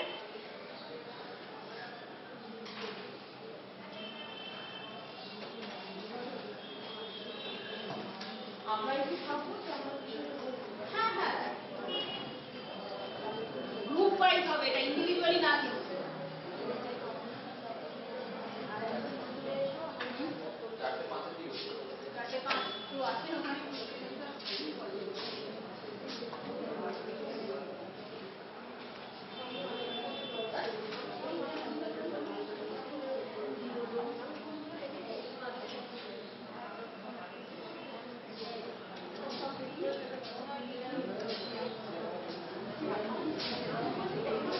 এই যা যা ডেফিনেশন আমরা পড়ছি, কনসেপ্টগুলো, এই কনসেপ্টগুলো ক্লিয়ার হচ্ছে না? কোনো কিছু না বোঝা থাকছে না তো? বুঝতে না পারলে জিজ্ঞেস করবেন। স্যার 5টা A4 শিট পেপার ঠিক আছে? কোম্পানির মিশনটা কি, সে কি করতে চাইছে, মানে কি সোসাইটির কোনো একটা প্রবলেমকে সলভ করতে চাইছে, তাই তো? সেটা হচ্ছে তার মিশন। সেটা কি, সেটা ইন্ডিটেল ওখানে লেখা থাকতে হচ্ছে, ঠিক আছে? Coincide description of product or service offer, product তো হতে পারে, সার্ভিস হতে পারে, যেটাই হোক না কেন। যেরকম আমি বলছি যে ব্রিফ ডেসক্রিপশন, আপনি যখন আপনার পিসটা তৈরি করছেন ব্রিফ ডেসক্রিপশন দিচ্ছেন, এটাই হচ্ছে, ঠিক আছে? নেক্সট হচ্ছে description of your target market. Target market মানে কি, কোন মার্কেট একদম কোন সেকশন বা কোন সেগমেন্ট অফ কাস্টমারকে আপনি অ্যাজ অ্যান এন্টারপ্রেনিউর টার্গেট করছেন, সেটা হচ্ছে আপনার টার্গেট মার্কেট, ঠিক আছে? নেক্সট হচ্ছে কাস্টমার ডেমোগ্রাফিক। কাস্টমার ডেমোগ্রাফিক্স মানে কি, কাস্টমার ডেমোগ্রাফিক্স মানে কি, কাস্টমারের ধরুন আপনি যে প্রোডাক্টটা তৈরি করছেন সেটা তো কিছু একটা ভেবে করেছেন, কোন সেকশন অফ কাস্টমারের জন্য, ধরুন একটা পার্টিকুলার এজ অফ কাস্টমার বা একটা পার্টিকুলার লোকেশন, কিছু একটা, এইগুলো হচ্ছে কাস্টমার ডেমোগ্রাফিক্স, ঠিক আছে? নেক্সট হচ্ছে brief analysis of your competition. আপনার আগে তো মার্কেটে আপনি তো প্রথম না, তার আগে তো লোকজন আছে, কোম্পানি আছে, তারা কি আপনার কম্পিটিটর, তাহলে আপনার কম্পিটিটিভ সিনারিওটা কিরকম সেটা তো আপনাকে বুঝে নিতে হবে, তাই না? এটা হচ্ছে সেটা ব্রিফ অ্যানালিসিস, সেটা ফাইন্যান্সিয়াল প্রজেকশন, ফান্ডিং রিকোয়ারমেন্ট। আপনার ফাইন্যান্সিয়াল প্রজেকশন কি, যখন আপনি একটা কোম্পানি করছেন কি কি থাকতে হয়? যেমন ধরুন আপনারা নিশ্চয়ই শুনেছেন cash flow statement, balance sheet, তাই তো, ইনকাম স্টেটমেন্ট, এইসব জিনিসপত্র থাকতে হয়।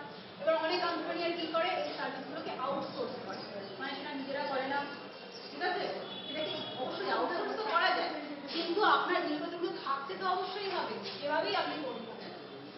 কেনার ব্যাপারে আপনি কি ভেবেছেন সেইগুলো লিখতে হবে।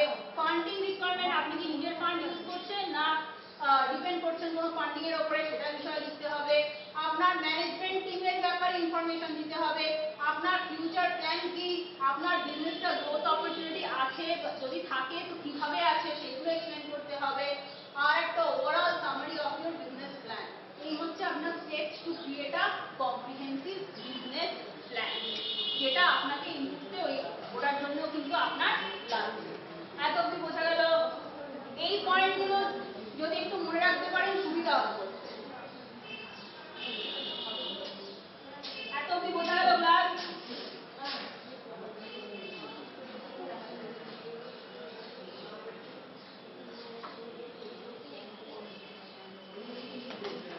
5 মিনিটসটা আমি যেটা রেখেছি সেটা thinking about the time constraint, এটা অ্যাকচুয়ালি যেভাবে তৈরি হবে আরেকটু এক্সটেন্ড করতে পারলে সুবিধা হতো, মানে আমার ক্ষেত্রে ইভ্যালুয়েশনটা করতে একটু সুবিধা হতো। এটাকে 10 মিনিট করে দেবো। ওটা যদি মুখে বলতে পারে আরো বেশি লেখাটা না একটু কম, কারণ এইটা তো আমাদের এটা একটা কনক্রিট বিজনেস প্ল্যান তো আপনি বানাচ্ছেন না, একটা ডকুমেন্ট না, আপনার একটা ইভ্যালুয়েশন একটা মার্ক, তাই না? এই দুজনে বেসিসে রাখা। এটা অত একটা পুরো জিনিসটা দেখবেন না, আপনারা তো একদিনে পরে জিনিসটা তৈরি করছে, এটা যে একদম ফুল পেজের একদম কমপ্লিট একদম যেরকম বিজনেস প্ল্যান এফেক্টিভ সামারি হয় সেরকম যে হবে সেটা আমি এক্সপেক্ট করছি না। একটা জেনারেল যে আপনারা বুঝেছেন জিনিসটা, এইটাই, আর কিছু না।